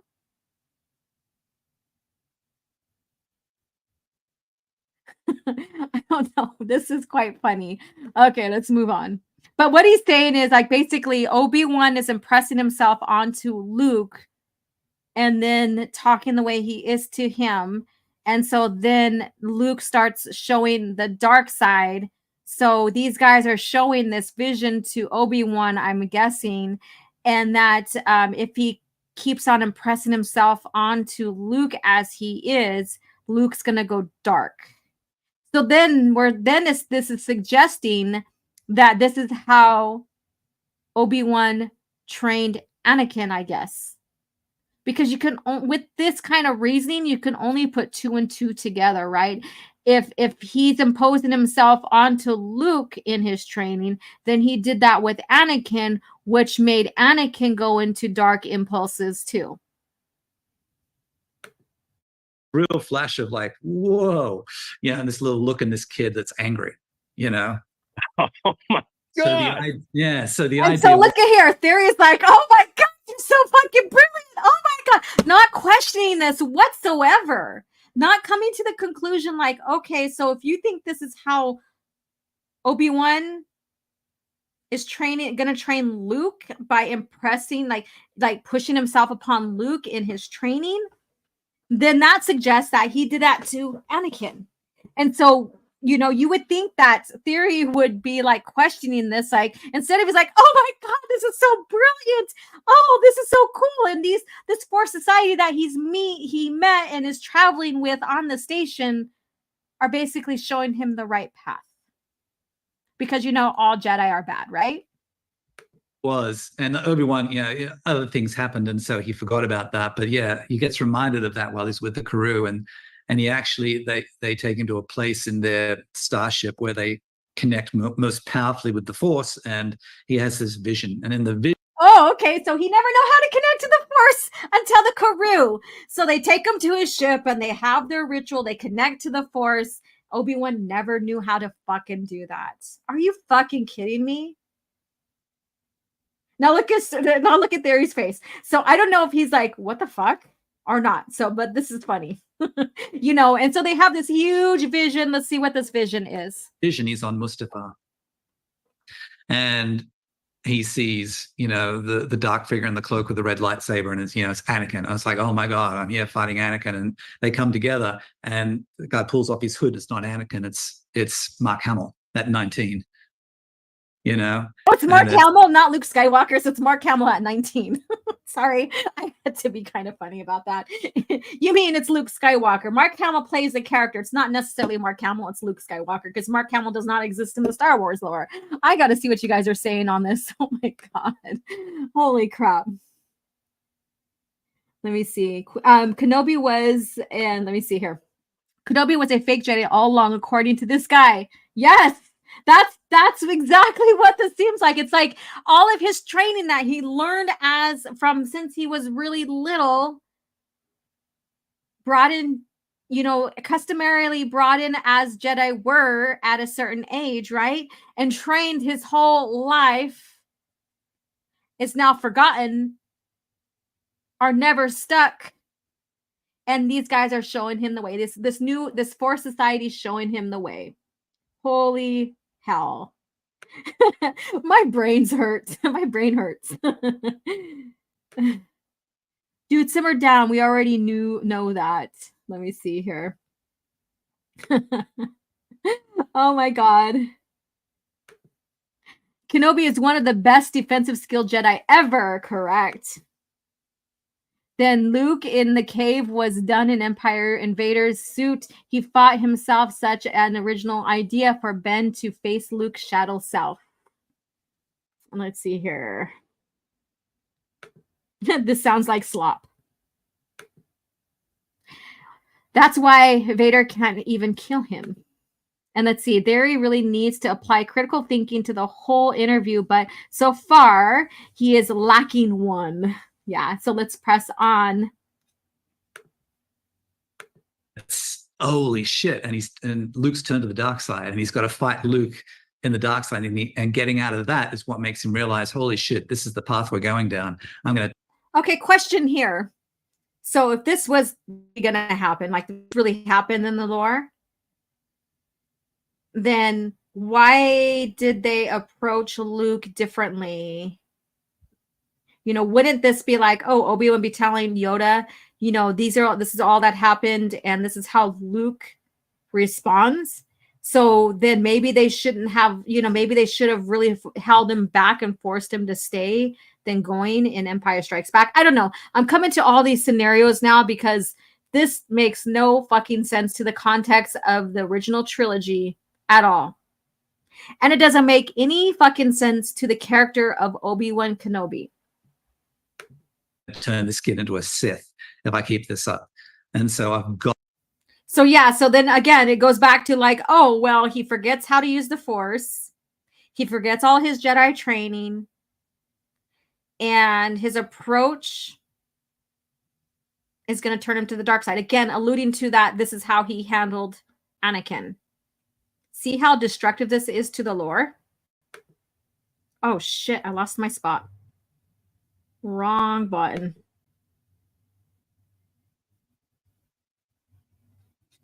Let me see here. I hate when because I always figured the hardest thing for a general to do is surrender. Okay. Right? And two moment, you know, then Man 2 when he's, you know, you saw little flashes of darkness. No, really? How? Like what? Oh, yeah. Like how are no, really? He gets reminded of that while he's with the crew, and he actually they take him to a place in their starship where they connect most powerfully with the Force, and he has this vision, and in the vision he's on Mustafar, and he sees, you know, the dark figure in the cloak with the red lightsaber, and it's, you know, it's Anakin. I was like, oh my god, I'm here fighting Anakin, and they come together, and the guy pulls off his hood. It's not Anakin, it's Mark Hamill at 19, you know, and it's holy shit. And Luke's turned to the dark side. And he's got to fight Luke in the dark side, and getting out of that is what makes him realize, holy shit, this is the path we're going down. I'm going to turn this kid into a Sith if I keep this up. And so I've got to get out of here, B, get back to Tatooine, C, you know, secure him from Darth Vader and Reva, make them think. All right, so Reva. So this is where he talks about Reva here. So he mentions her right here. I'm dead, all this kind of stuff. And it led to this really great third act where surrendering to this all was what allowed him to kind of reconnect to the Force in this great kind of Superman. Surrendering to it all to help him reconnect or connect to the Force. Again, that's not how the Force works. Two moment, you know, then Superman 2 when he's. Yeah, so again, so he goes back to Superman 2, comparing him to that. And so you could tell his influences on how he written Obi-Wan Kenobi. Crushes Zod's hand, and he gets his powers back because he has learned to surrender. And that's what. So again, oh my fucking god, this part right here. He learned how to surrender. He fucking learned how to surrender when he was a Jedi Padawan. Even before then, because he could not be accepted as a Padawan if he could not surrender to the Force and meditate and all of that, right? Not knowing, and this is where it's like it's frustrating the hell out of me because, you know, Theory is not questioning any of this. Allows him to escape and get away at the end of the day. And the big thing with Reva was she was the one that ends up going back to Vader and saying, Kenobi's dead, I killed him. And in a fit of rage, Vader kills Reva. But she dies securing Kenobi's secret that he's still alive. And that's what allows Vader to kind of let Kenobi go. All right. So, you know, basically he kind of given more information about Reva, and Do we know that they changed her for the show? Maybe. Do we know that she was a part of the Jedi Order in his script? No. Do we know that, you know, she was left to die but survived during the purge? No. Like in his script, no. Do we know that Vader didn't try to kill her? Yes. Do we know that she basically goes off, or at least seems like she's dead like according to Vader, but in keeping the secret about Luke Skywalker and stuff? Yes. So you could see the differences, you could see the changes, I guess you can say, but we cannot confirm like some of the ideas of her were in his script or not, because he's not given too much of that. You know, because when we see him in New Hope, he's let that go. You know, it's not till he gets that feeling. He's like, hang on, what's that? He is okay. So his thing, so he's like, when we see him in the New Hope, he's letting go. Okay, so all Jedi are trained to not fear death, to sacrifice him for death. The reason why he's letting go is because he learned how to become a Force ghost. And he knows that by surrendering to Vader to be killed, that he can serve Luke better, because he learned from Qui-Gon how to become a Force ghost. So I don't think this guy realizes that. I don't know. But he's running with him surrendering and learning that, even though he should already have done that, you know. So let's press something I haven't felt since, you know, it's like, hang on, you know. So it's the idea that, you know, he also needs to, you know, let go. And at the beginning of my film, he is absolutely crazy obsessed with finding and hunting and killing Kenobi. That's all he cares about. And the Emperor's railing on him like you gotta let the shit go, man. That's Anakin. You know, you're Vader now. Like, I'll let him go when he's dead. You know. So Anakin wanted to kill his master, but now that you're Vader, let it go. Is that what I hear? Let me rewind this sucker again. Because we know Vader was obsessed with hunting down Jedi. We know that. That's in the comics, all of that. However, we also know that Vader was told, I believe in Dark Lord, Rise of Darth Vader, not to worry about Obi-Wan and Yoda. Let them atone. They're not a threat. That's why we would never really see them, like Vader wanting to find Obi-Wan or Yoda. But we do see him, once he knows there's a Jedi in the vicinity, we know his obsession with killing them. But let's go. I had to rewind this because I'm like, did I hear this right? When we see him in New Hope, he's let that go. You know, it's not till he gets that feeling. He's like, hang on, what's that? Something I haven't felt since, you know. It's like, hang on, yeah. So it's the idea that, you know, he also needs to, you know, let go. And at the beginning of my film, he is absolutely crazy obsessed with finding and hunting and killing Kenobi. That's all he cares about. And the Emperor's railing on him like, you gotta let the shit go, man. That's Anakin. You know, you're Vader now. Like, I'll let him go. Okay, so I heard it right. Oh my God.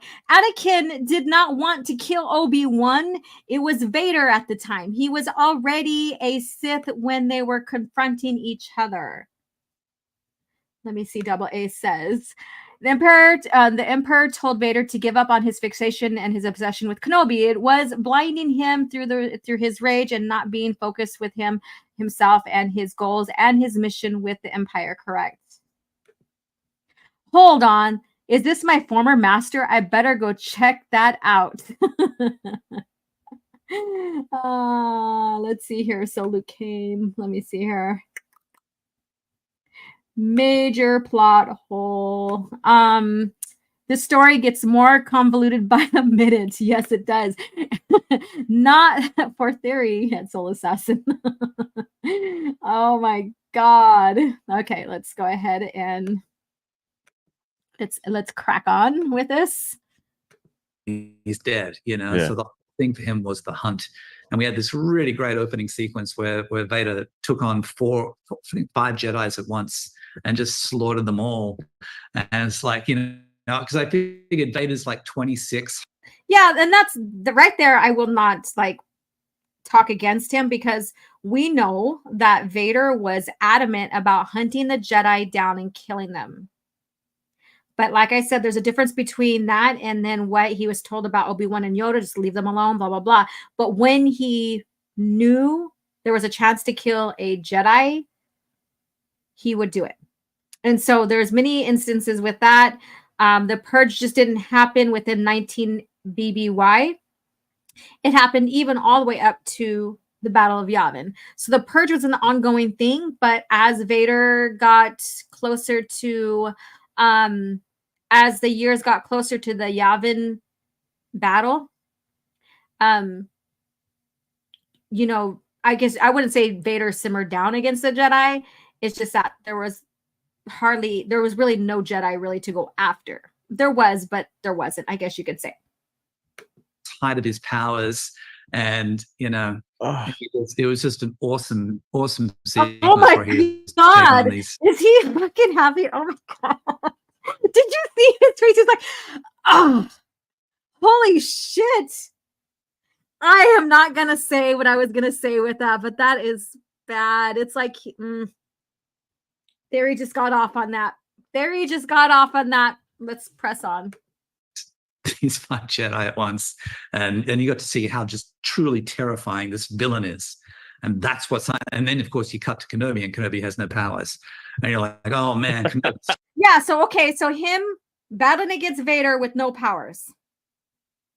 That makes no fucking sense, even in itself. Even if there was supposed to be a battle between episode 3 and 4 between Vader and Obi-Wan Kenobi, right?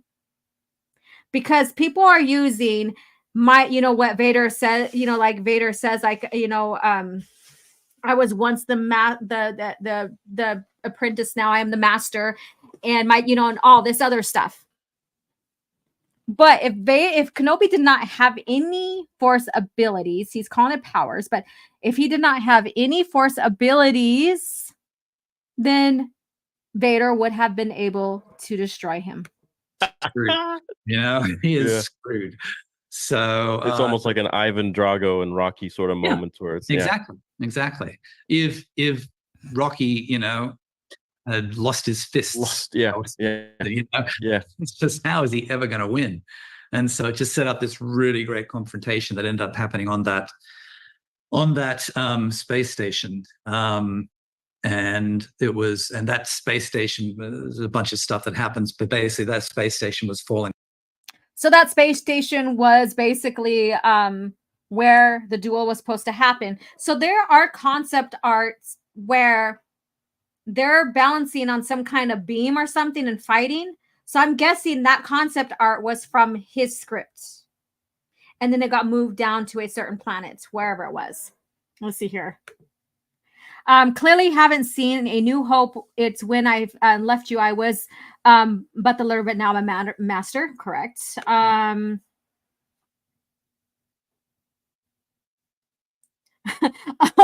Share the screen, OG. Someone wants to see Theory jizz himself. Oh, that's right, because I had my screen up. Oh my god. Do you really want to see his expression, you guys? You really want to see that? Because I'll share that. I'll rewind it. Soul Assassin says, wouldn't Kenobi be trying to minimize his Force presence to not get noticed by the Sith? Bruh. Read a damn book. Correct. And that's the good point there. Like, I wasn't even thinking about that, but yes, that's a thing. Even Luke Skywalker learned how to minimize himself to the Force to only his son can feel him in the Force. And that's in Legacy of the Force series Inferno. So you can minimize yourself in the Force. No. Nah, I'm good. Let's see it. All right. Let's see here. Rocky was all about endurance, going the distance and giving a good as he took in the ring. This guy doesn't even get Rocky. Let's see here. It's just a bloody reaction. It's not like he actually jizzed.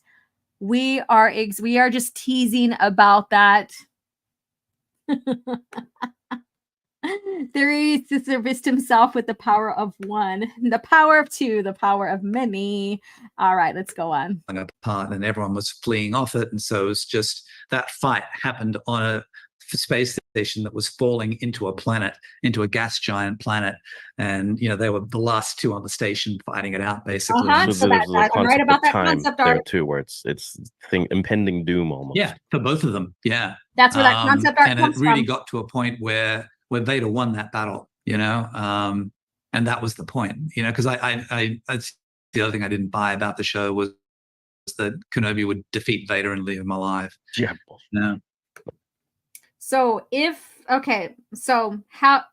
Vader won that battle and Obi-Wan Kenobi didn't have his Force ability, Vader would have killed him.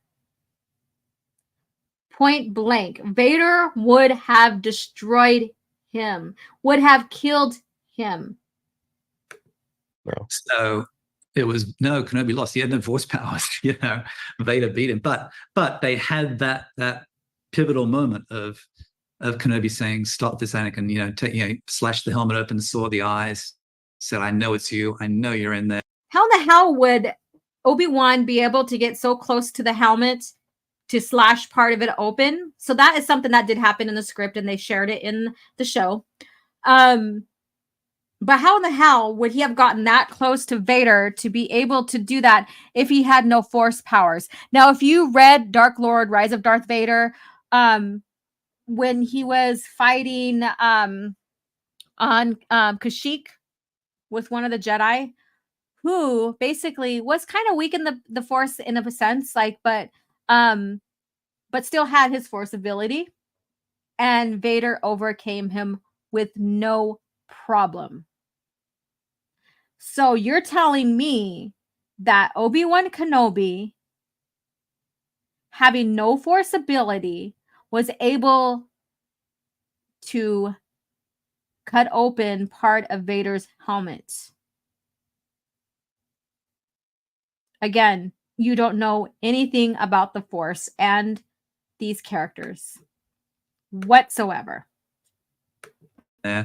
Stop this. I believe they're still good on you. Padme said it. I believe it. It's just, and that was, again, the whole point of it, was to get to that moment.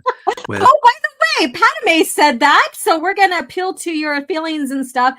Padme said it, and I'm saying it now. There's good in you. Stop what you're doing. Do you know how fucking cheesy that sounds? Kenobi showed that he still believed Anakin, despite everything, still believed in Anakin. And it was really that moment when then Anakin said, "Nah, there's no Anakin here. I'm just Darth."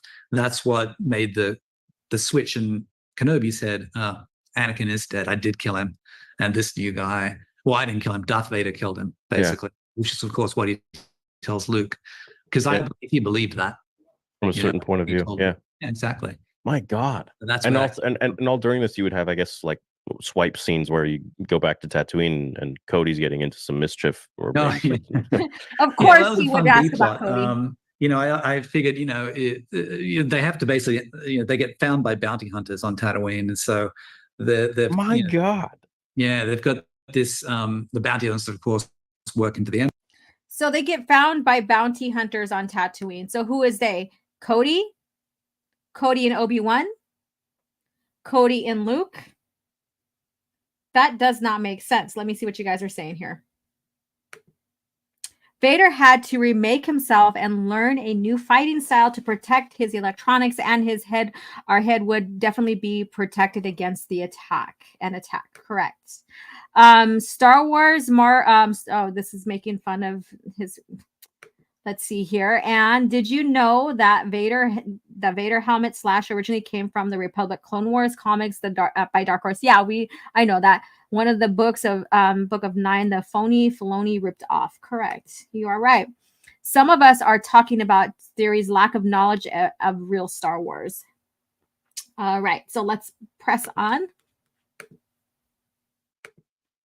Empire looking for Jedi.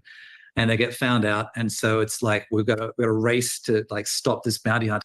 So the Empire's looking for Jedi. Bounty hunters are sent. They are found out. How in the fuck would they find out about Obi-Wan Kenobi when he's disconnected from the Force? He wouldn't even be sensed. from getting back to Mos Eisley. So this is great speeder chase, because you've never seen a speeder chase, right? You know. Well, we saw one in Boba Fett, right? Oh, yeah, right. Yeah, right. So it was this great chase back to Mos Eisley. We've seen speeder chases before. A fun one basically is in Shadows of the Empire, by the way. But the guy gets a photo of Kenobi, and it's like, you know, we got him, but Oh, so a guy gets a photo of Kenobi and is like, "Oh, I'm just gonna go to Tatooine. Maybe he's there," and finds him. That's too fucking convenient. Photo out, and so now you're screwed. The Empire's coming, you know, and it's so you know, fail safe, you know, in event of emergency plan, and the plan is Obi-Wan leaves the planet. Okay, so now he admits it. Okay, so I was waiting for this point. I wasn't sure where it was. This is why Obi-Wan leaves Tatooine, because the bounty hunters has the image of him, and you know, by coincidence, they find him, so he has to leave. But then again, he returns. Doesn't make much sense here, but let me see what you guys have to say on this one. Sounds like he wants to remake the entire trilogy. No, I hate Star Wars. Our Star Wars theory. Let's see. A real Star Wars is George Lucas Star Wars in the that would include episode 1 through 6, expanded universe, and the 2003 Clone Wars. I agree. This movie trilogy fits with the framework of Filoniverse and the David trilogy, or the Disney trilogy. You don't expect much. All right, let's move on. And Cody stays behind and looks after Luke, because he wants someone. Yeah. So, someone he could trust. So Cody was a fun B plot, which was really just, you know, kind of getting rid of the bodies. And I wonder if he needed to add well, Cody's not necessarily TCW, because Cody is, you know, was under Obi-Wan's command, but he did, you know, go into TCW stuff with the chip and removing it and all this other stuff. So I wonder if that was some of the things that he had to write in, or if this is his own choice. You know, taking them out to the Sarlacc pit and dumping the bodies in the Sarlacc. Oh my God! You know, because that's what you do, right? You know, and so it's Tatooine. You go to the side. You got a. So this goes into a whole thing about, all these people are dumping, you know, bodies of these stormtroopers and all this other stuff into the Sarlacc pit. Need to get rid of some stormtrooper bodies. You just go to the Sarlacc pit, right? And so that was the gag, that, you know, the Cody and Owen take the bounty hunter bodies out to the local Sarlacc pit, and, you know, there's someone else there dumping stormtrooper bodies. They're like, you know, for a second, you know, I'm like, no, we're all on the same. So are they just feeding one Sarlacc side? Yeah. And then they just keep dumping the bodies. And then this really big speeder rolls up, and this really drunk little Jawa rolls out of it. And, you know, opens the back, and there's a gigantic alien that this little bad Jawa has killed, and the bad Jawa tosses the big alien into the Sarlacc. It's just a little fun. It was just a little fun backstory. All right. So with all that happening, wouldn't then, if the Empire is occupying Tatooine and stormtroopers are being murdered and dumped, wouldn't they want to know what's happening to their garrisons that they have stationed on Tatooine? So wouldn't that mean that there would be more Imperial occupation and investigation going on Tatooine, which is a further hinder Obi-Wan in returning to Tatooine? I don't think this guy really thought this out much, other than maybe like, oh, I want this whole Sarlacc joke thing going on. Let's press on. Yeah. Cody was keeping an eye on Luke while Obi-Wan was away dealing with all this. And so when he came back in the end, he was, you know, keeping an eye on him. So Cody was keeping an eye on this is for Obi-Wan Kenobi, while Obi-Wan then leaves because bounty hunters found him, so he had to leave Tatooine. But Cody, who basically now is deflected from the Empire, you know, because like mentioned before, he's one of the that are training these new stormtroopers on Kamino, right? Like in the original lore, that's where he's at. But now he's removed the chip, he deflected, and now he is standing by watching Luke. But wouldn't he then be wanted by the Empire too? Which then compromises Luke further for him being with the Lars. Again, I don't think this guy really thought anything through. Absolutely incredible. I don't know how they went from that to what we got. I don't understand what happened, and I'd love to hear about, if you want to talk about how did they get rid of you? Like why were you no longer a part of it? And they hired these other professionals, and I use that term loosely in this sense, but that's just my opinion. Look, it was more the simple answer is that it was really just a change in corporate strategy, as bland as that sounds. But yeah, so that's all it is, change in corporate strategy, and they just tossed him. When Solo didn't perform as they were hoping it would, they thought, all right, that's it, no more films showing characters that are going to survive because they're in later movies. That's what they felt like. Audiences don't care. They don't care to show up, and so unfortunately, we got kind of painted with that brush, and just it killed it. So the director left, and the whole thing got shut down. And then it was. So what do you guys think about that? So they figured, oh well, Solo, no one wants to watch that. They're blaming like, oh well, people don't want to watch these characters who really can't be killed on screen being shown, so we're not going to do a Kenobi show. But then again, wasn't people asking for like a Luke Skywalker show or something about Vader or something like that? So but anyways, it's laughable. It happened. It got demoted down to a show, which then was horrible because they still used the same script and then adjusted the script and put in their own ideas in that on top of that. But does this mean, do you think that this show, if there was a trilogy, an Obi-Wan Kenobi trilogy, do you think it still would have been good or great? By the sounds and looks of this, it would have been another shit show. It would have been another shit show, but a trilogy at that. So let's press on.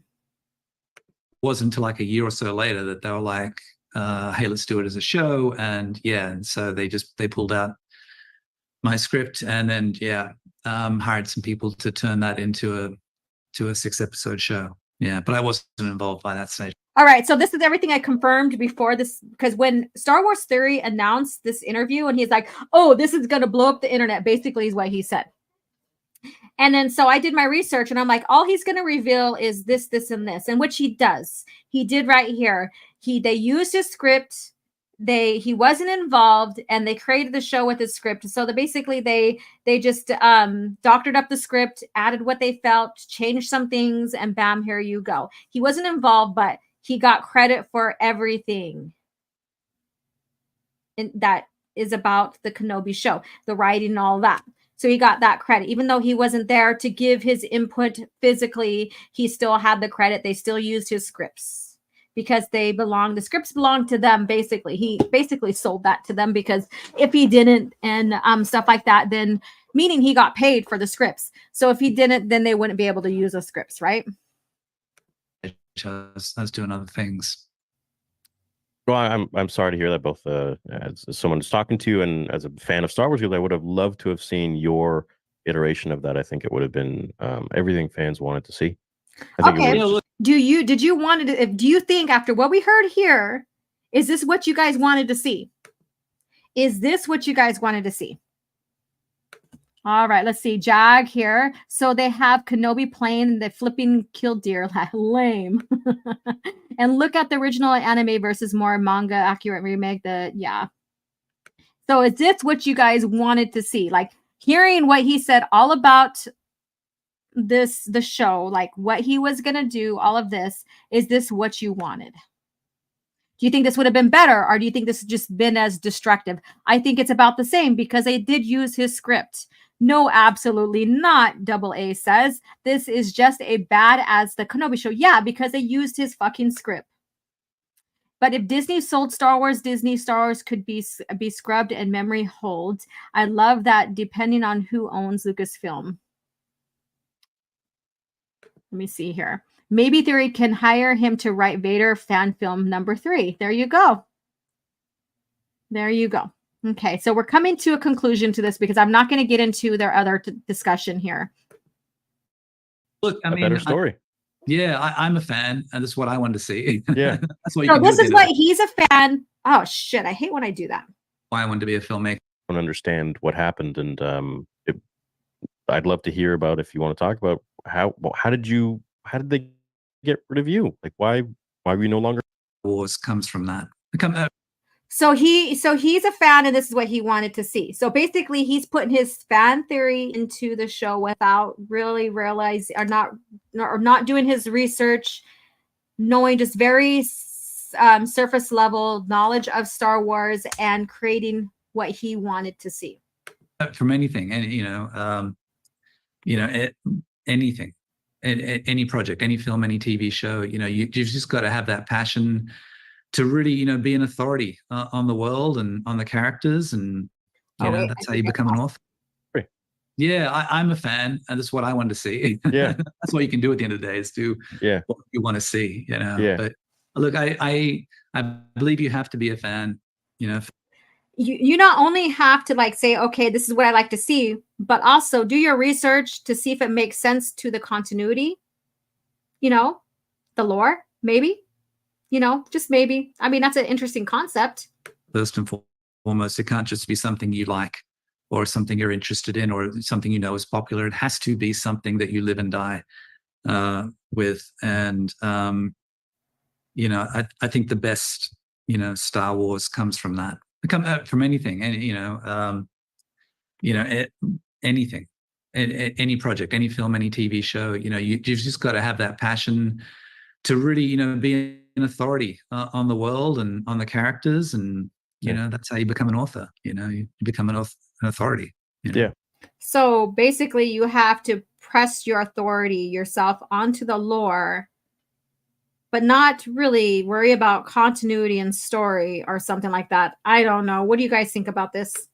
No, I fully agree, and I unfortunately feel like they were hiring just the wrong people for the job for Star Wars, because it's not like a typical, hey, we have a Hollywood script here, let's get someone that's like an A-list director or writer or something like that, and have them work on this. You have to really kind of grow up with this franchise and know about it, and I'd say even in some sense have it save your life in some way or another, where you care about these characters and you kind of get them. And that's all great.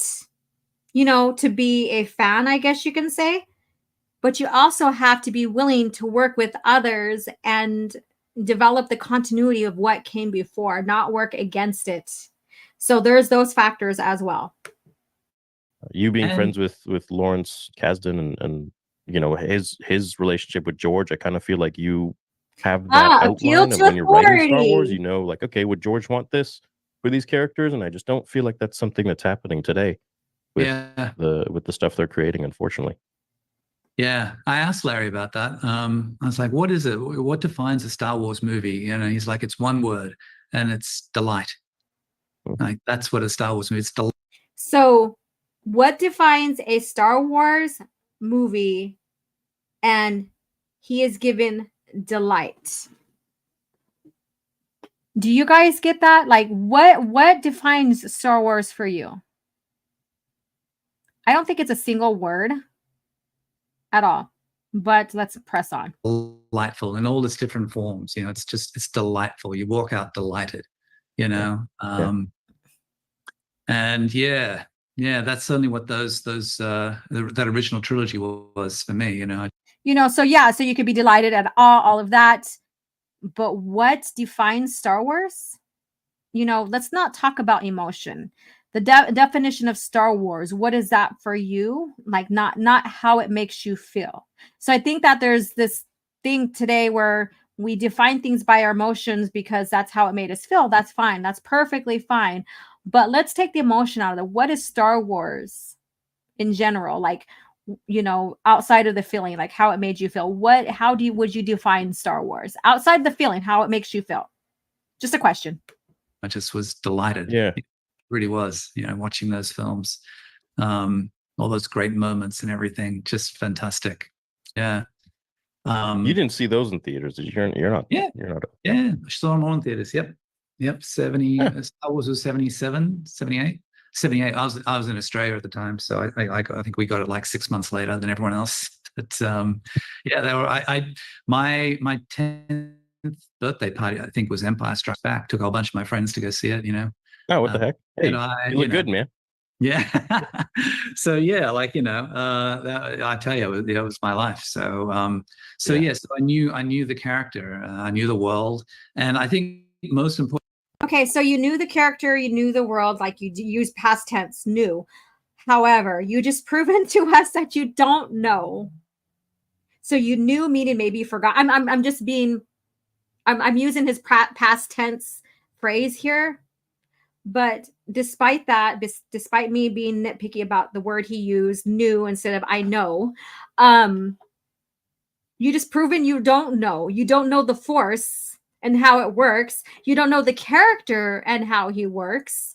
Yeah, Vader is a very easy one to pin down. I get that. He's going to hunt Jedi, but not necessarily Kenobi and Yoda. So, but we'll move further on.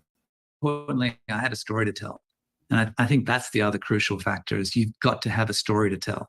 And I believed wholeheartedly in the story I had to tell, the evolutions of Obi-Wan to Ben, and that's the story I pitched. That's the story I wrote. That's the story we were going to make. And then it's a brilliant story. I think that would have been. So he thinks it's brilliant. His eyes. He thinks it's brilliant. Oh, well, let me show you guys his eyes. Let me bring that back up. So he thinks it's brilliant and that he's all for it. Brilliant. It's brilliant. Just brilliant. I think Star Wars would be in a different place because of your trilogy for that.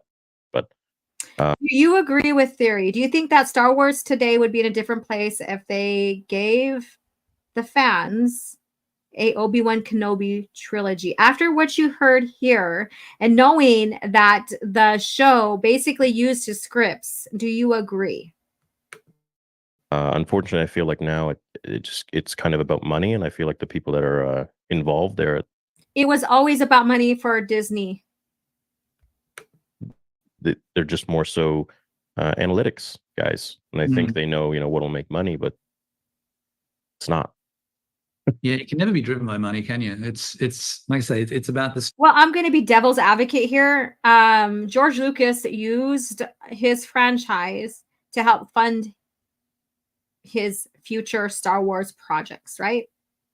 So you could say, yes, it's always been about money, but then you got to look at the heart of who's involved. Because these franchises are all about money. This Lucasfilm was made so that George can make money, so he can make Star Wars, so he can benefit from it, right? So he can have his own studio, all of this. It's all about money.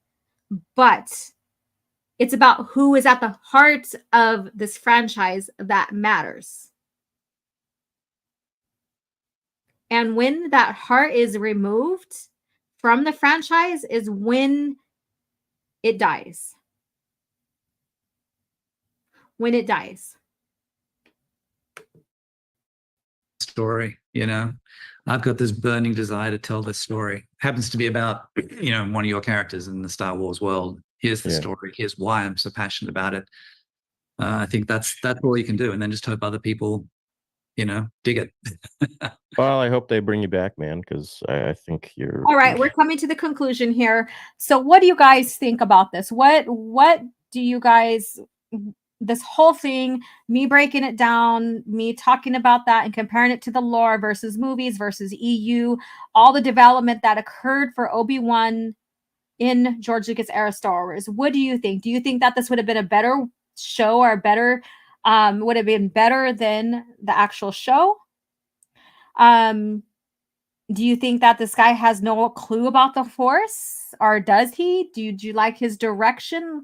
You know, so this is what this is all about. Like, this frustrated to me at no ends, because I was like, oh my God, this guy knows nothing. And I need to go ahead and sit down with you guys and let's EFAP this or analyze this and go through this. So I want to see what you guys are saying in the chat. Remember that commercial? Brilliant. Laugh my.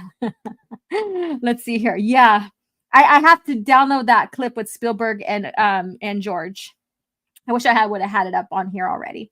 If Theory wrote and directed Star Wars, it would be still suck, just slightly less. He can give this guy a Theory saber as a signing bonus. Brilliant, brilliant, brilliant, brilliant.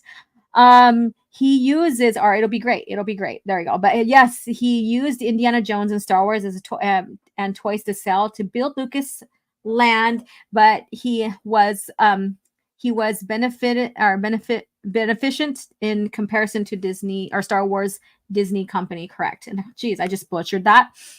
Making money for a living and continuing pursuing your hobbies and passions is a thing. Making money for the sake of power is another. Correct. You don't say. You don't say. Brilliant. Clapped. All right. Let's see here. I am at a loss. How can someone who claims to be a fan come up with this idea for a show? I know. I hear you. And that was my take too. And I was like, I just got to have this live stream with you guys. We got to talk about this. We got to go through this. Now, again, if you are a fan of Theories or you follow him and you're subscribed to him full, sure, that's cool. More power to you. That's fine. But just like anything else, we can analyze any type of interview, whether it is a live stream, like a live on-screen interview, or would have been a great addition to George Lucas era of Star Wars. Like, not saying that it's going to be in there, but in continuity with is what I mean. It still hurts and hinders what came before, and even the characters. Even the characters.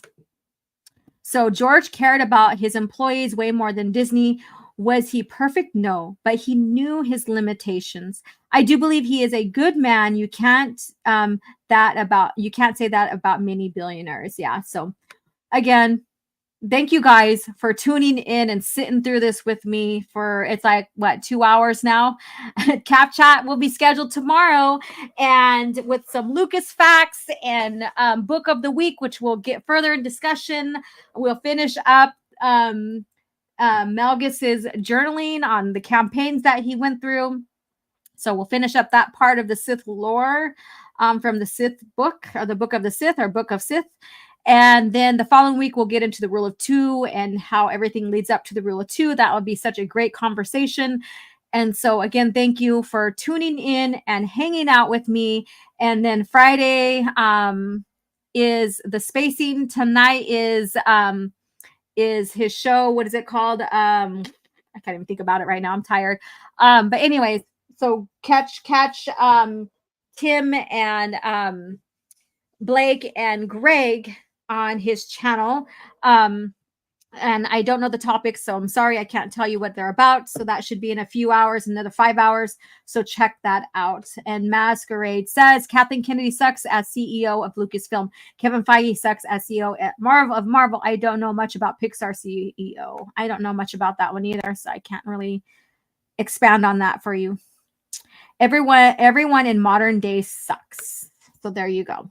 So so go ahead and check out the shows tonight. I don't know if Casual Rage is going to be tomorrow night, but stay tuned for that. Yeah, catch the spacing tonight. And with that being said, thank you guys so much for tuning in and discussing this and having some open minds on this. Like, again, like I said, you might like it. You might have thought it would have been more brilliant than the Kenobi show. Maybe not. And if you want to go catch the rest of the interview, go ahead and go do that. And in the meantime, I'm going to go ahead and sit down and finish reading Vector Prime. I'm almost done with it. I got past the heart-wrenching parts of Chewie's death. And then, so I'll be doing that tonight, having dinner, all of that, and then listening in on the spacing as well. And then I can't wait to get into that and talk to you guys, talk about Vector Prime with you guys. I decided to read through the whole series, have fun with that. I did invite Star Wars Theory to join me since he's got that whole box full of New Jedi Order novels, but I have not heard anything, but that's fine. I probably won't because, you know, I critiqued his interview and stuff like that. Who knows? Who knows? But in the meantime, catch you guys tomorrow at Calf Chat. Bring your calf or favorite beverage to sit and chat more about George Lucas era Star Wars. And of course, the delightful cringe factor. The delightful cringe factor. And again, thank you for tuning in, and you guys have a great day. And speaking of, let's end the show with this. I had fought the worst of all wars and witnessed the redemption of evil. I have seen balance restored to the Force. But order can turn to chaos, as it did when I was born. Now, with my loved ones and my loyal allies, I face a new challenge unlike any before. And I'm not sure if this time we can win. Star Wars Vector Prime by R.A. Salvatore, the first novel of the new Jedi Order.